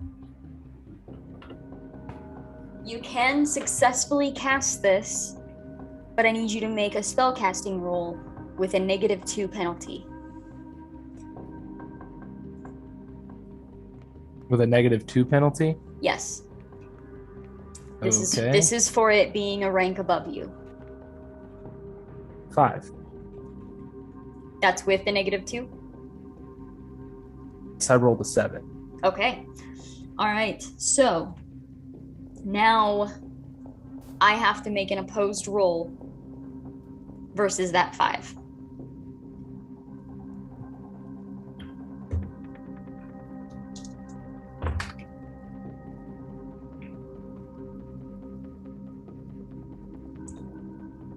Okay. So you pull the deck of cards. You were just kind of messing with the deck of cards. And you fan them out. And as you fan them out, you almost like let them go for a moment. And each card in your hand dangles from your finger by a thread, like a puppet would. Just for a moment, and then like a yo-yo kind of, they're brought back up and into your hand. And the sheriff looks at this, stands up, looks at you, and is not affected by this spell. The fuck was that? Well, that's not good. He draws his gun, has it kind of hit fire level, and he says, Are you the one that's doing this? Be straight with me, man. Paul puts his hands in the air. I'm not the one doing it. But it seems like there's only two people that know what's going on. And only one person that wants to stop it.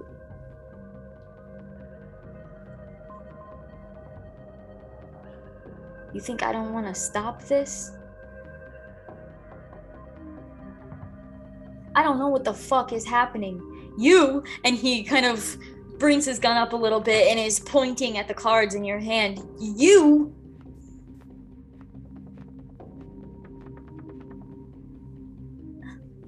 they come in here telling me that we've got some weird magic voodoo shit, and you come in here and you do this, and you think, what am I supposed to think? Well, with what I just tried to do, you weren't supposed to think. You were supposed to just tell me everything you knew. Without free will. But, that didn't work. So why didn't it work? He straightens his arm and now aims the gun at your face. You mean you were trying to do some black magic on me? Is that what you mean? Trying to get in my head, trying to make me do something I don't want to do? How do I know you're not doing that? How do I know you're not doing that to somebody else? This Finley seems to know quite a bit about what's been going on. Pretty talkative. How do I know that wasn't you talking for them? I guess you'll just have to believe me or not. Mr. Those two Huff. have nothing to do with this. But you do.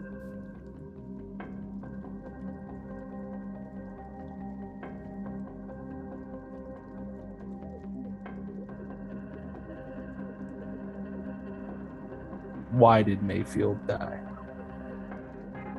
That is an excellent fucking question. Hopefully, when it gets dark outside, we can figure it out instead of sitting here trying to do voodoo shit and shooting each other. And he kind of holds his gun up again. You gonna put the gun down? No, I'm not. Because you just tried to just get into my head and make me tell you everything I know. No, I'm not gonna put the gun down. He just grabs his drink, finishes it. Well, it was a good talk. Stands up. And Paul is heading out the door. Okay. Where do you go? Home. Okay. Is there anything any of you want to do before it gets dark again? Gonna try to get a good nap in. I don't Okay. think I slept very well. I'm gonna try to sleep a little bit more. Okay. I feel like I'll probably restlessly pace in my room for most of the day. And then when it starts to get closer to being dark out, I would like to make my way towards the church. Okay. Likewise, probably see Finley coming as they are heading towards the church as well. Sure. Well, Well, are you holding up? I've been better. Couldn't say it better myself. Yeah. Just hoping we could go one night without a death. So. Agreed. Yeah. Where's Paul? I have no idea. I haven't seen the man since I can't remember. This morning. Also, Philip, you get a Benny for arguing with me. Yay. If I knew I could get bennies from arguing, I'd be doing it all Would have the done it time, sooner. damn it. All right. So Paul, as it gets dark, do you head to the church or?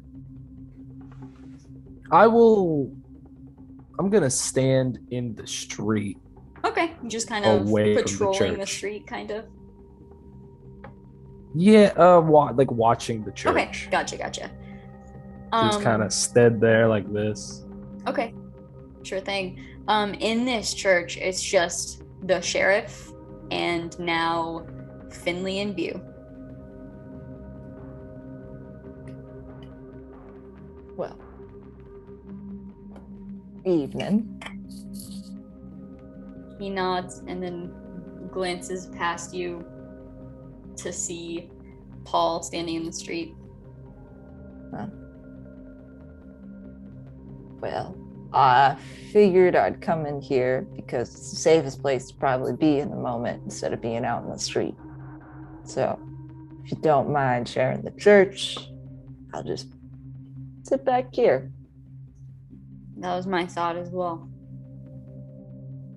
If anything, probably doesn't like the church too much. That's true. Neither do I, but don't really have another choice. It's a roof. Yep. All right. Paul, you actually have a pretty good view of the sun setting behind the horizon. Ooh. It begins to get dark. The sheriff lights some candles in the church with shaky hands.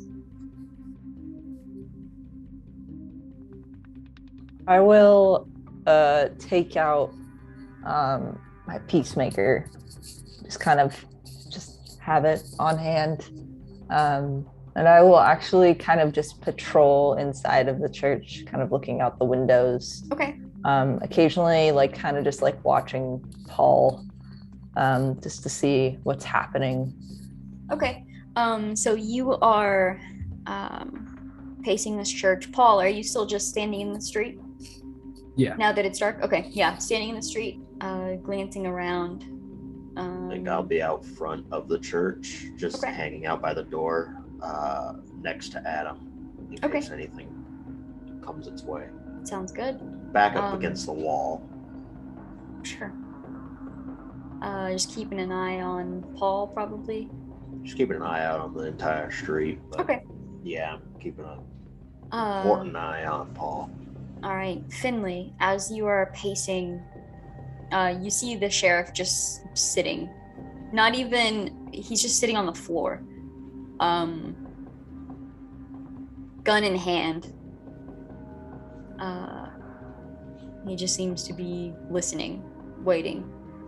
And as you're pacing, glancing out the windows, you make one lap. You see View and Paul outside. Make another lap. And as you're passing one of the windows, just glancing where your reflection should be, you see what appears to be Alan Murphy's head staring. You blink, you jump, and it's just your reflection. The sheriff notices you jump and he stands up. You all right? Yeah, I'm just seeing things. I thought I saw the Murphy boy's head, but I think I'm mistaken.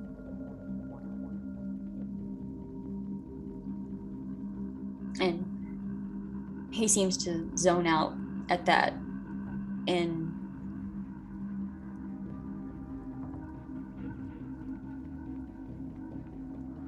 What did you do with that head? brought it with the body. Buried it? It hasn't been buried yet. I've been waiting for Mr. Mayor to have some time first. Right.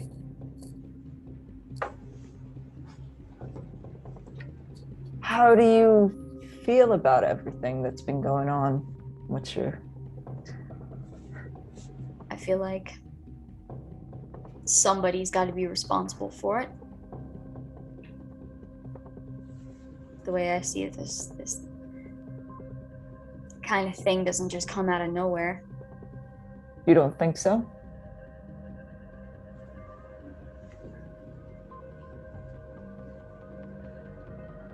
I mean, I don't know.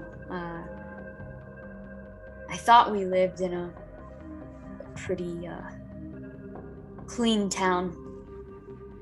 Pretty, witch-free. Well, if there's anything that I've learned from traveling around, it's that no matter how pure you try to make a town, there's always going to be something wrong with it. So, are there any curses on any people in this town? Anything that's happened before where somebody has been harmed or anything like that you can think of off the top of your head?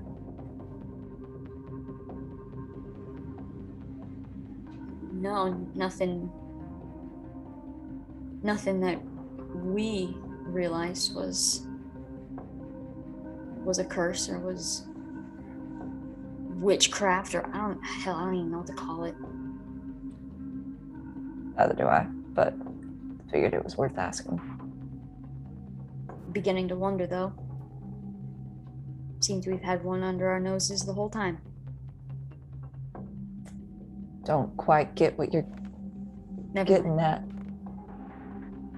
And he turns and starts pacing over by one of the windows. I'll just keep making my rounds. All right.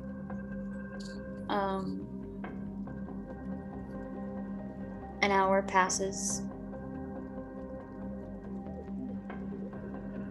2 hours. 3 hours. The sheriff kind of comes over to the doorway. At this point, I don't even know what the hell I'm waiting for.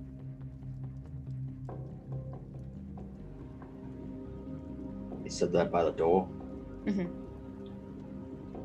Well, Sheriff, what we're waiting for is hopefully nothing. Okay, yeah, say nothing happens tonight. What about tomorrow? What about the night after? What about the night after? The way I see it is the dirt in this town. And he looks over to Paul. The curse in this town. It needs to go. I have a duty to protect the people of this town.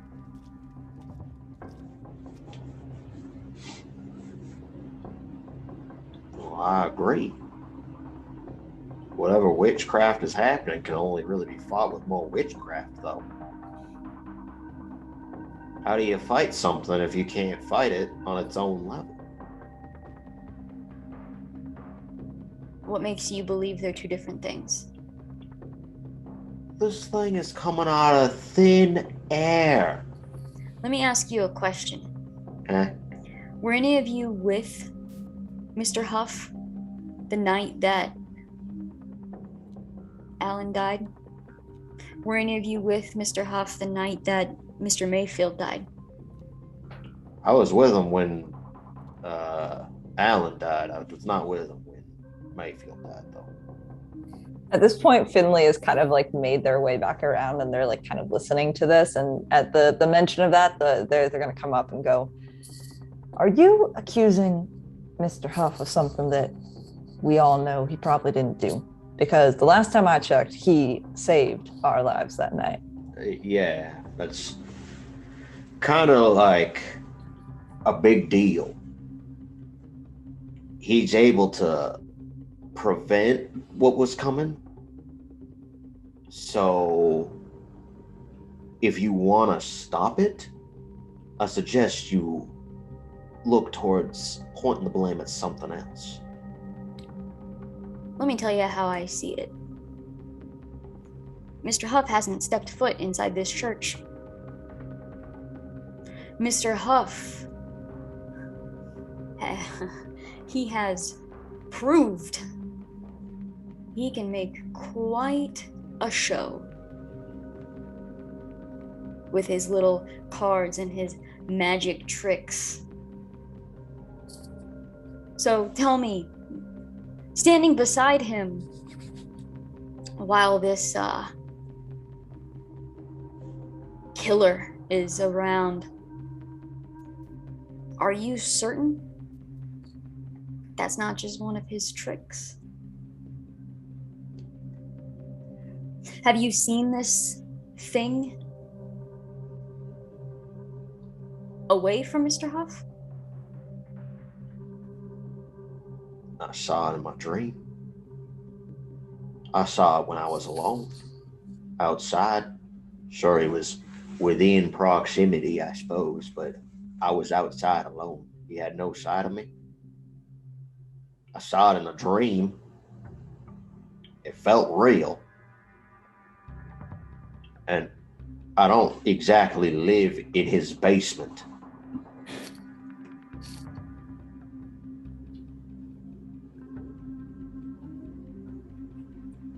No offense, View, but I'm not really gonna call a dream evident enough.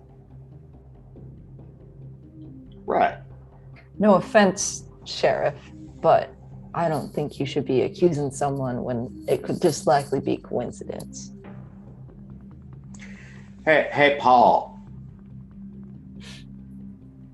Yeah. Why do you not like the church?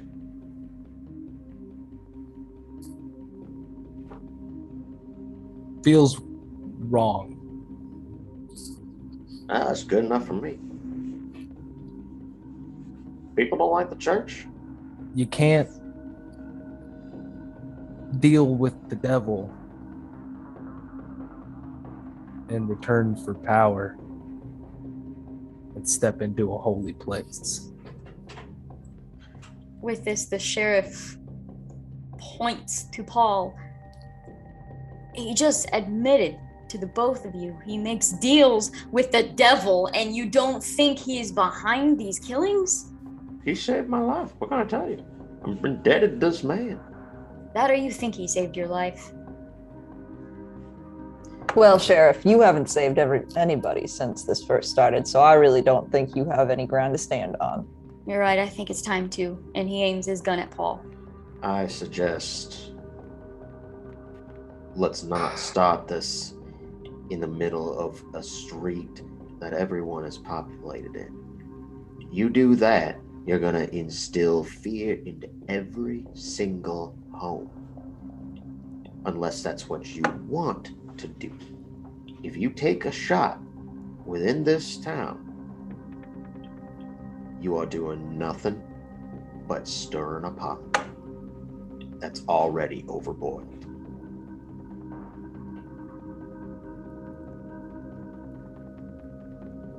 You might want to rid this town of all this magic that you so desperately hate. But the truth of the matter is that it exists and it's going to exist. And you just have to live with that. There are good magic. There are beneficial deals that have been made. That's why they exist. Not everything is about murder, taking control of people, or seeing supernatural things. Some of them are about barriers. And that's what I learned last night. Some of them are about caring. If that didn't exist, then how exactly can you say that it's 100% evil if it exists? the sheriff's gun still pointed at Paul, he kind of chuckles at the two of you coming to his defense. And he nods and he says, you know, View, you're right.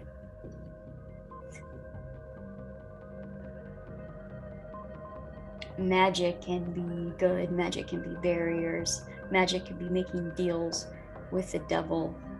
I'm gonna reach for his gun. Slowly or quickly? Like he's like using his being distracted as like reaching I'm gonna do for it the fast. gun? Okay, go ahead and make an agility roll for me. All right. I'm gonna use a Bentley.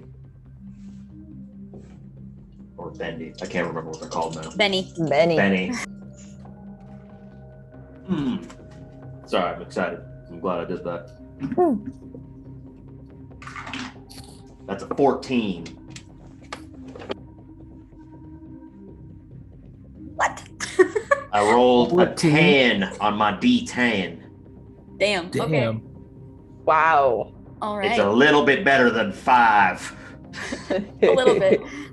So the two of you see in one flash, View like snaps his hand outward, brings it back, and you have the sheriff's pistol in your hand. And at that motion, his hand is still held out, like It's still held out. Still, Can I slap my handcuffs that I have onto it? make another agility roll. Okay.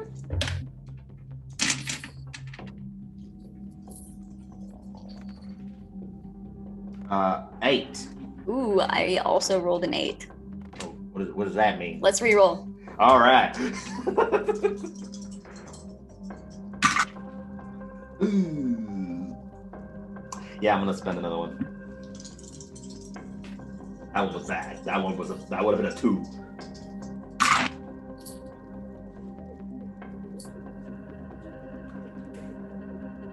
$16. Okay. Arms still held out, you reach over with your other hand and slap the handcuffs around that wrist. He instinctually goes to like pull back, and you're holding on to the other side of the handcuffs, and it pulls tight for a moment.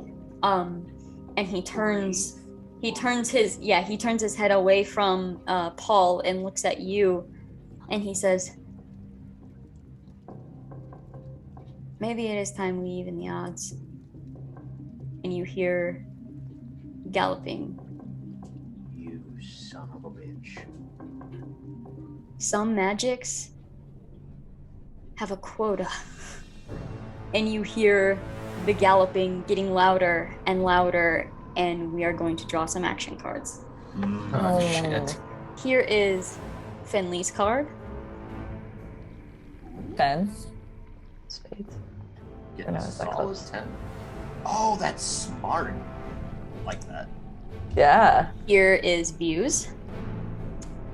What is that? Is that K? That's K? Yep, that's a K. I'm gonna need it because I think that horse is coming real close. Yeah, that's what I was gonna say. Here is for Paul. Ooh.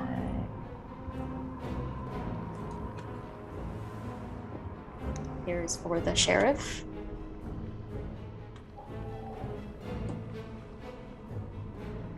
So can you see these? I'm guessing, right? Mostly. I can mostly see these. Okay, just making And- sure. And here is for the headless horseman. Good. Who? What is that? We'll take it. It's a It's a 7. It's a 7. Good. Good. Let him Good, be at good. the lowest Okay. low. So let's see. It looks like View is up first. Awesome. I'm gonna look. Where's the horse coming from? Who? Turning around, it is coming basically from the road that you guys came in on into town. So it's probably actually closer to Paul. Okay. So you can see it? Yep. Awesome. Okay.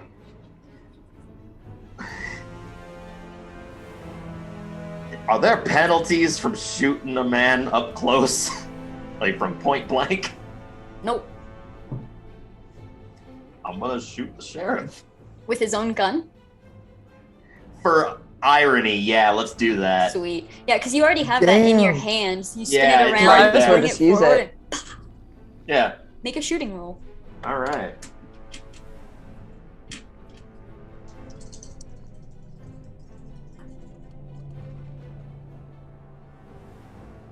I'm gonna spend my last penny on that one Okay.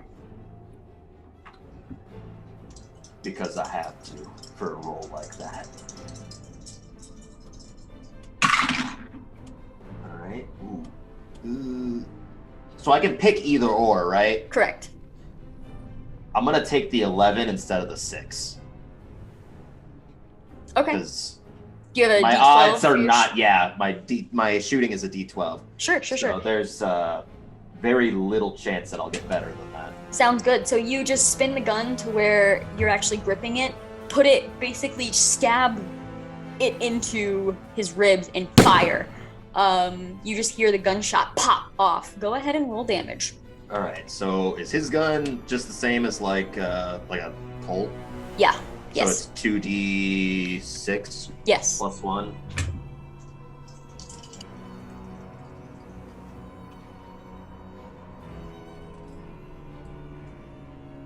Is it 2d6 plus 1 or is it just 2d6 for I him? think it's just 2d6. Okay. Because that whatever I have the I think it's a +1. is it a peacemaker? Yeah. Okay, it's a plus 1. Okay. Yeah. That will be 3. 3 damage. Yes. All right. All right, so as this fires, as it jammed into him, it kind of gave him a little bit of a warning. He actually grabs onto your arm from the handcuff and pushes just enough to where the bullet actually just grazes his side as it fires off. So I'll take it. it hit him, but just maybe not quite where you wanted it to. And it is now his turn. So his arm is in this handcuff. He is going to reach down, grab onto the handcuff chain, and he's going to try to, with both hands, maneuver the other handcuff onto your wrist as well. Go ahead and make, I'll let you choose strength or agility. I'll take agility on that one.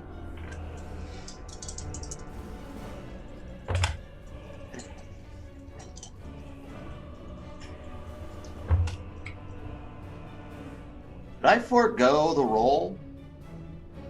You want to let it succeed?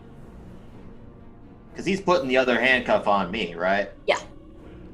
Yeah, I think I'm okay with letting that happen. Okay, sure.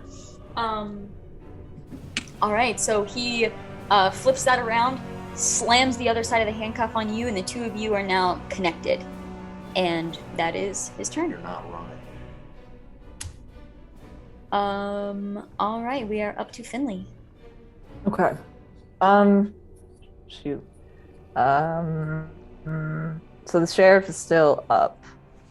And how far away is this headless horseman? It is riding in quickly. It will definitely, it is approaching Paul. Okay.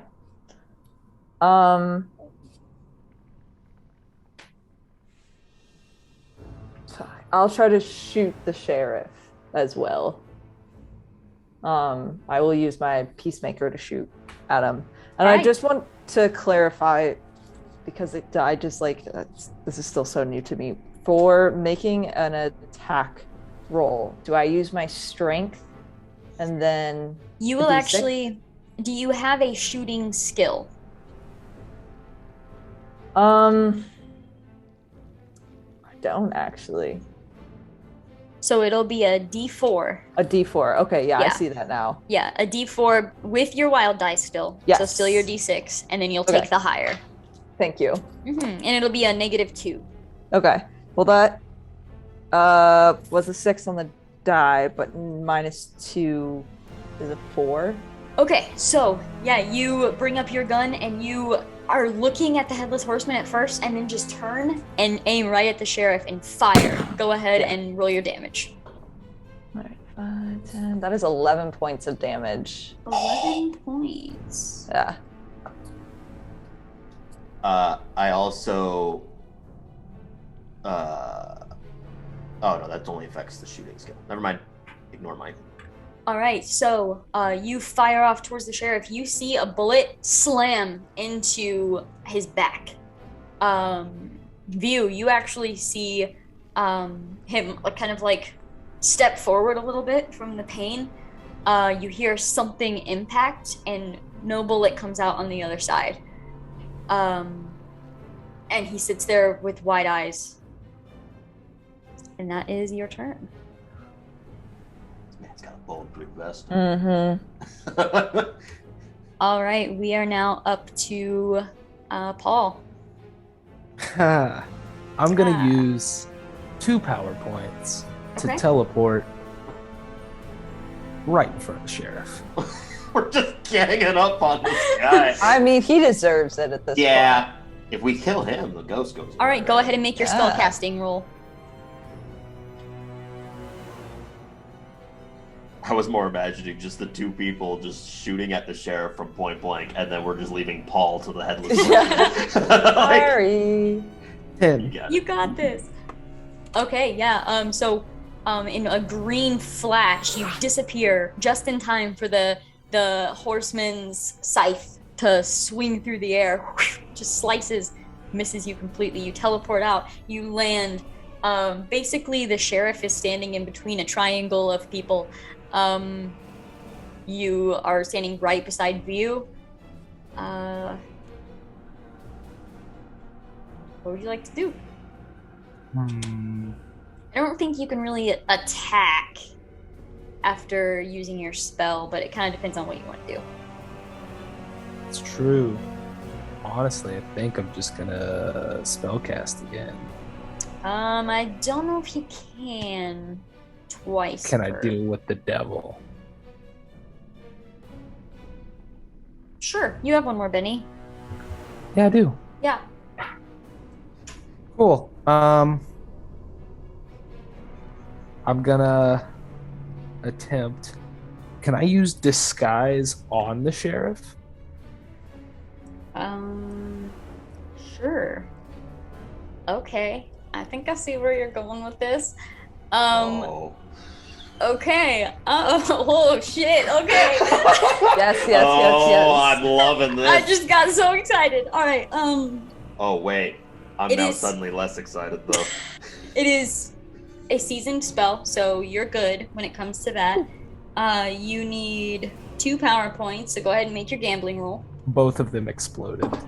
Oh wow. Take your pick. 10. 2 pair. Just, make your spellcasting roll, man. Ooh, exploded again.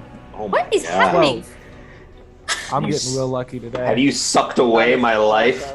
Okay, so here we go. You teleport in front of the sheriff. You pull the deck of cards out and kind of just wave them in front of his face and then flash them, almost like a fan. That green light comes from your eyes and arcs through your arm, through the cards, and then slams out towards the sheriff, slams into him.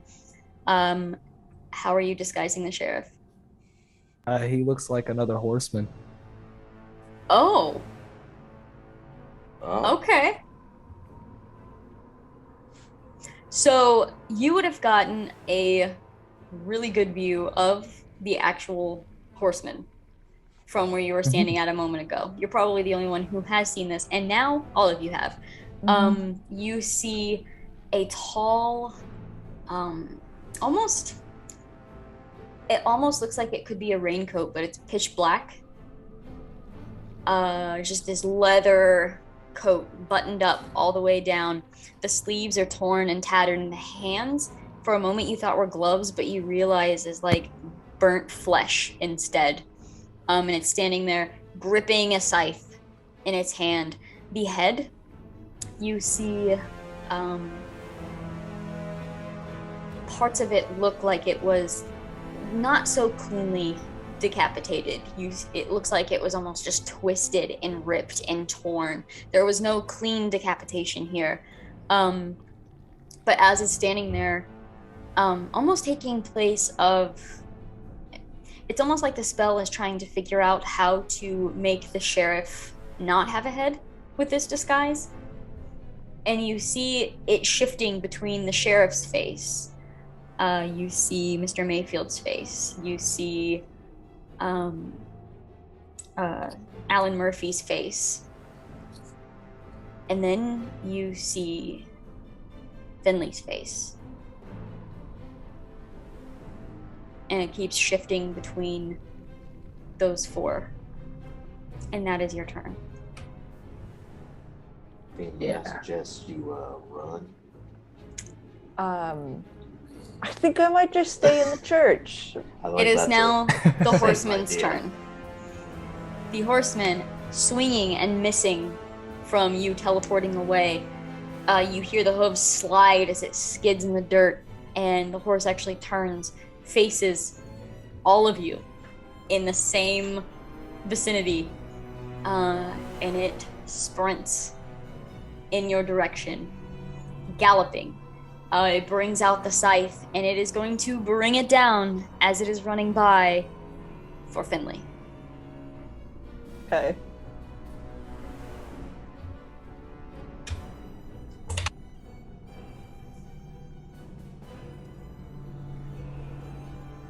Tell me how you dodge this.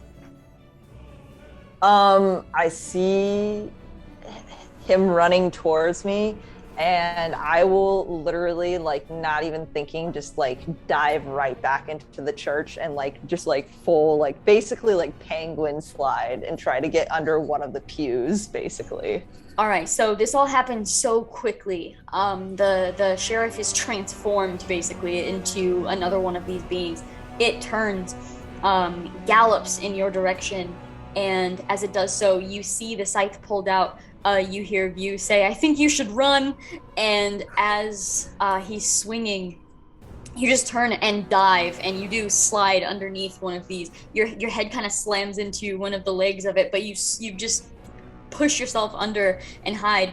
It gallops directly into the church, skids on the wood floor. It's huffing, and that is its turn. And now we're gonna hit our next round of action cards. The church ain't safe. Church ain't safe all. Nope. We have Finley. I suppose. No, nice. Okay. Nice, Finley. Okay. You can recover from this. Yeah, can I? Well, you at least go first. We have View.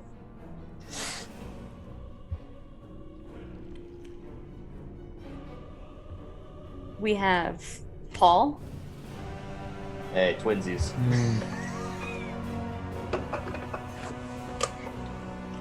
We have the sheriff. I'm gonna spend a Benny. That's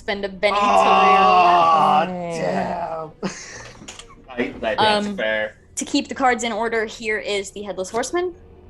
Ooh, I'm gonna spend a Benny for that one too. No. That's fair. Oh. I would too. That was my last Benny. So Oh no. Was it? Here. I thought you only used 2. I didn't tell you when I used one of them before. Oh. I almost shouldn't have used it, because then after you just let me put the handcuffs on you, but I'm like, I used it anyway, it's fine. Here is the sheriff's redraw. Oh. That's rough. R.I.P. to the sheriff. I wish he wasn't handcuffed to you. I wish it was literally I wish toss it him. was. And I wish here it was, is Headless Horseman though. here is the Headless Horseman. Oh, that's not good. Well, we don't know that yet. Might be going after Finley. Although it did swing at you, so I don't really feel safe anymore either. First up is Finley. Oh, I'm put on the spot. Fuck. Okay, I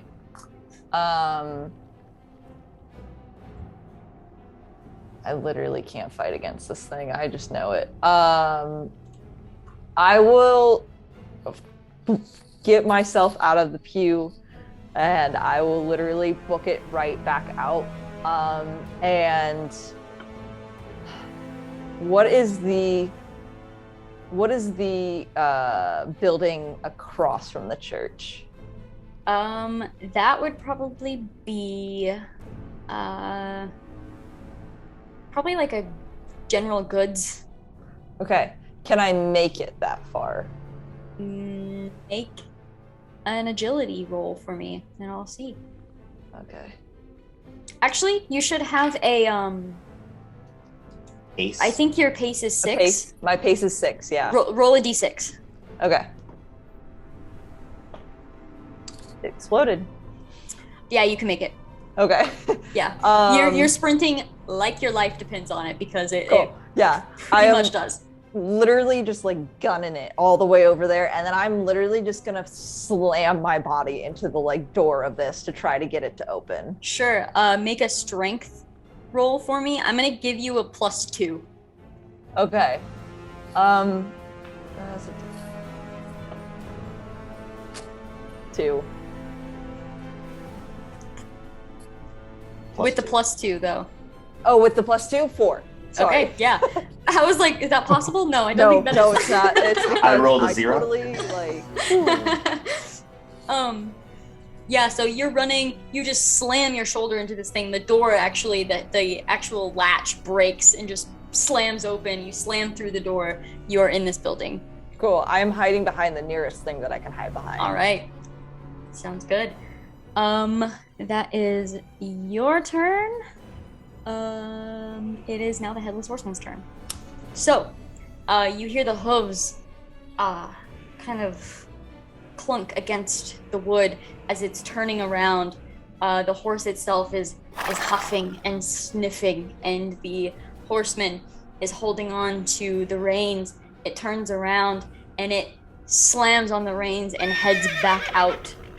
And it is crossing the street. It makes it into the street, stops, and the horseman is actively looking around for Finley. That is the horseman's turn. All right, so with this, I think it's super fun to let two characters go at the same time if you have something you want to do. If not, it would technically be View that's up next. So I'll let you guys decide that. Hey, Paul, I got a plan, but my plan involves a solo action. So you do yours first. Oh boy. Are you gonna let me know what the plan is, or we just... I'm gonna take off. I think there's a proximity thing. Because when we looked at the horse before, it vanished, but we were nowhere near the sheriff. This one doesn't seem to care, maybe because we're too close to the sheriff. Stronger Sir, the going for your horse? I'm gonna take my horse and I'm gonna drag him along with me. Or try to. Sounds like a good idea. Would Adam be able to hold a second person? You don't know, but you can certainly find out. I mean, if you're dragging him, what's it matter? Well, I meant more so if Paul wanted to ride too, but then I guess that would be 3 people. That might be a little too much. That might be a little much. Yeah, I'm not gonna do that. I'm actually going to use 2 more power points to teleport onto the horseman. Oh my god. Okay, make a spellcasting roll.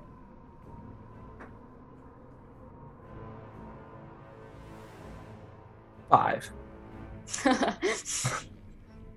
All right, so the horseman gallops out, stops in the middle of the street, is looking around, and then you are just directly, like, you're on the horse. Yes. You land on the horse directly behind this guy. What do you do? This is the first time for him. He doesn't know. I don't know either. You gonna give him a hug? Like I'm gonna pull the Bowie knife. Okay. And I'm going straight into what used to be neck. Oh. Ew. Really gross. I don't know if you get 2 things per round, but this is cool. So do it. Just do it. Okay. Just do it. I'm doing it. Do it. Wait. 5. It'll be your. Did you roll your fighting? No, I did not. Okay, roll again. Roll your fighting and your wild die. 11. My wild die exploded. Okay. Nice. Wow. Cool. Make a damage roll. That knife, I believe. Oh, what is Right what it was. No, I did not. I'm dumb. Is it the Bowie Bowie? Yeah, it's the Bowie knife. D4 plus strength. Mm-hmm. I have the same thing. D4 plus my strength. Yes. 6 points of damage. Okay. Nice. All right. So you stab down into this thing. That is what's kind of holding you steady on the back of this horse. View. Gross. Yeah. Okay. So View, you're up. I'm gonna stick to my plan, and I'm gonna hop onto Adam, or do what I as best as I can. I'm gonna side saddle on top, grip down, and I'm gonna Okay.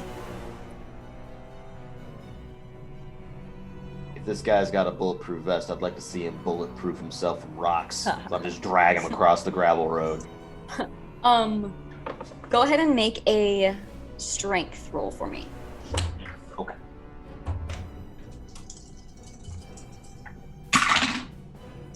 That is a 3. All right. So, as you're pulling, you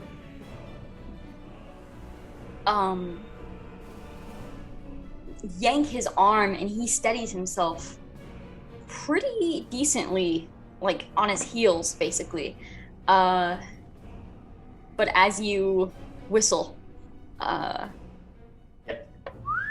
he comes over. He comes to you and helps you. You basically put your arm around him, and he pulls. And the sheriff cannot fight both strengths.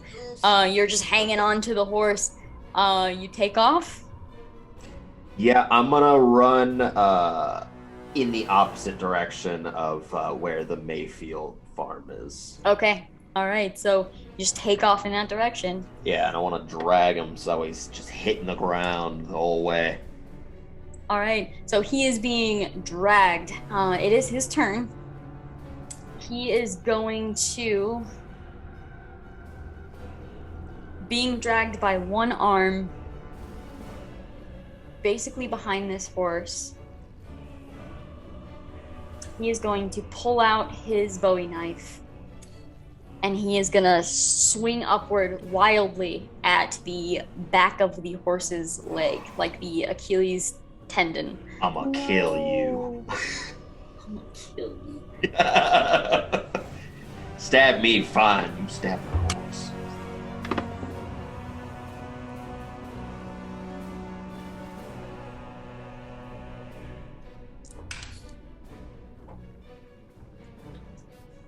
All right, so as you're sprinting away, he slices upwards. You hear the horse let out this scream of pain as the knife slams, like slices across the tendon. You feel immediately the horse just go down. It just falls to the ground onto its side. Both of you are flung off, wrists still held together. You're rolling, you're tangled. Roll 2d6 for me real quick. Okay. That is 4. Okay. Your left arm, you feel your wrist snap. Your left arm is broken. Ooh. That's the one that's got the handcuff on it. handcuff. Mm-hmm. Your left arm snaps, and you hear, as you're rolling, you hear something crack inside of the sheriff's ribs. And he kind of makes a noise as well, and he's in a lot of pain as well. How's Adam? Laying on the ground, you see the leg sliced. You're not immediately worried. It's not something that's it's not probably not gonna make him bleed out from this, but it was enough to get him off his feet. All of you are tumbled on the ground, and that is the sheriff's turn. Oh, yeah, I hope I go first here. You just need to kill him at this point. Oh, I Yeah. The next and hopefully final round of action cards. We have Finley. No. Finley, you can use Benny. Wait, I can use a Benny. I'm gonna use a Benny. All right, I will keep it going and then come back to yours. Absolutely. So here is views. Take it. Paul?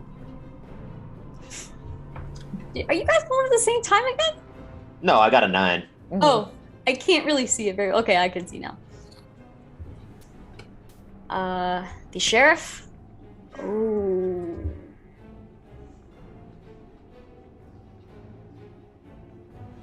The headless horseman. The 3? What is that? This is a jack. Oh, Jack. And Finley's redraw. It's not any better. Do you want to spend another one? Now would be the time to do it. Yeah, I'll spend another one. Fuck it. it'd be hard to Oh get my better. God. Do you It'd be wanna hard to get better No. than them. Do you No, want to it's spend Get a not. another? Joker. No, it's fine. It's It would be fine. so hard to get something Yeah. higher than a jack. Yeah. All right. So,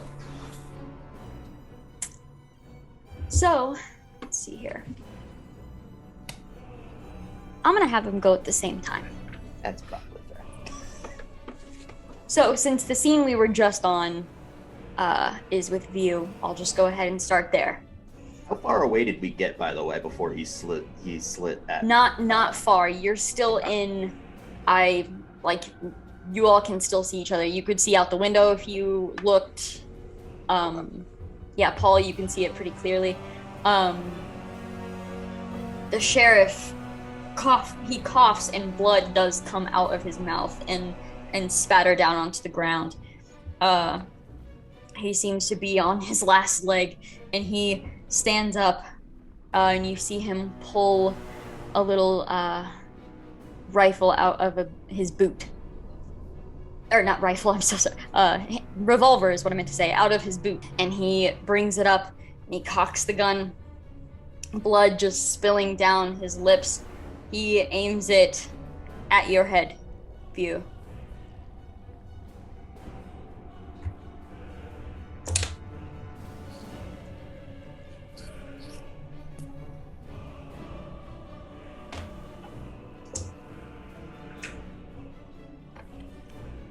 All right. He aims the revolver at your head, coughing, sputtering. He fires. Slams into the side of your face, into the cheekbone, out the almost back of your head, basically. Your ear explodes off into the dust. For the time being, you are currently bleeding out. And we will see what happens on your next turn.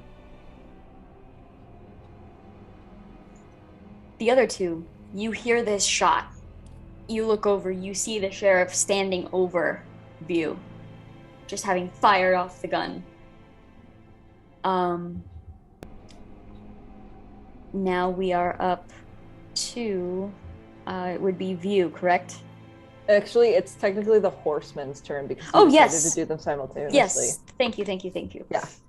So the horseman who is standing there with Paul on his back, not able to find Finley, hears this gunshot. His head snaps over. He sees the sheriff standing over. He sees the sheriff who looks like him standing over View's body, and he turns. I'm gonna go ahead and make a smarts roll to see if he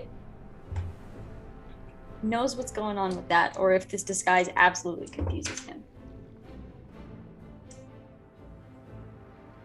I just rolled double ones. About time. What? Okay.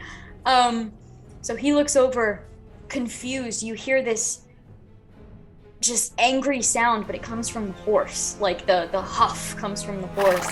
The horseman having no head to make these noises. It seems to be one with the horse, and it makes this noise, turns and sprints towards the sheriff. No way.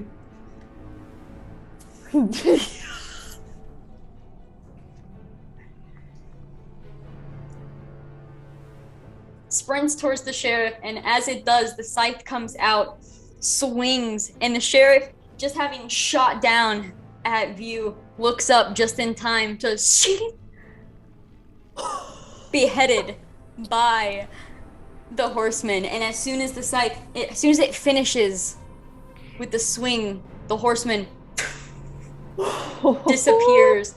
And Paul, you go ahead and make an agility check for me. I can't believe that just happened. I forgot you were even on the horse. 7. All right, so you land on your feet, kind of stumble a little bit. You're standing basically right above view. You look down, you see, for a moment, you're sure he's dead. You see blood spilling out, but he blinks a couple times and he's looking at you with a scared face. All right, it is. We're technically not in combat anymore, so I will give you all one thing that you can do. What is your intent, Paul? I'm gonna. I don't know. Don't know what I'm gonna do. What do you want to do? And I'll tell you how you can. Well, I want to try to save View's life. Okay. So what you could do is you could try to make a healing roll.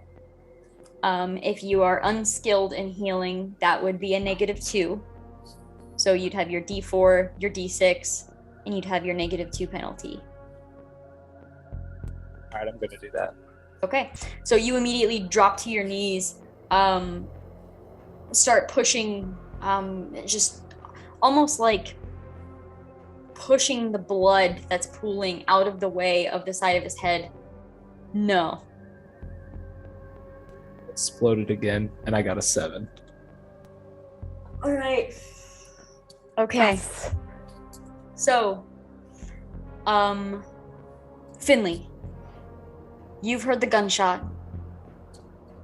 You hear Paul just shouting something. I don't know what it would be. Something like stay with me or something very stereotypical like that. But you just hear him shouting in a way that isn't.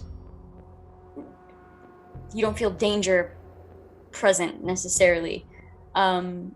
You look up from where you were hiding and you see View laying in the street. You see his horse laying in the street, and you see Paul over him with blood all over his arms. What would you like to do? I will rush out of the store that I am in and just start hollering for like a medic. Just being like, we need a medic, please somebody help us. Okay. And I'm just gonna run over there and I'm going to try and help like staunch the wound in any way. I'm just gonna like get down on my knees beside View and just like be right there and like trying to help in any way I can. All right, so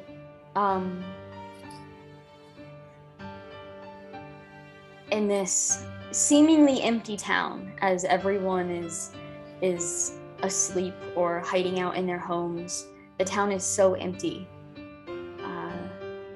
The sheriff's body lays headless beside you. View lays blinking, trying to remain conscious as Paul and Finley drop down to their knees beside him, working, pushing the blood out of the way, cleaning the wound, looking him over, wrapping his head with what you can. And as this is happening, for cinematic purposes,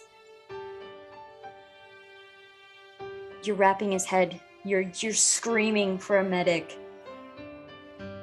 View, you're your vision is like, it goes black and then it goes white with pain and then it goes black again and then white with pain.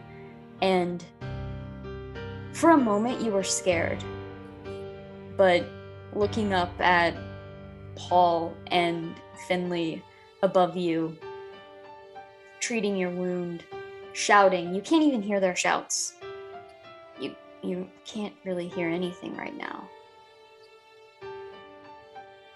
But as they're shouting, they're looking at you and they're assuring you that you're gonna be okay. And as they assure you of this, you allow yourself to just fall unconscious. Alive, but unconscious.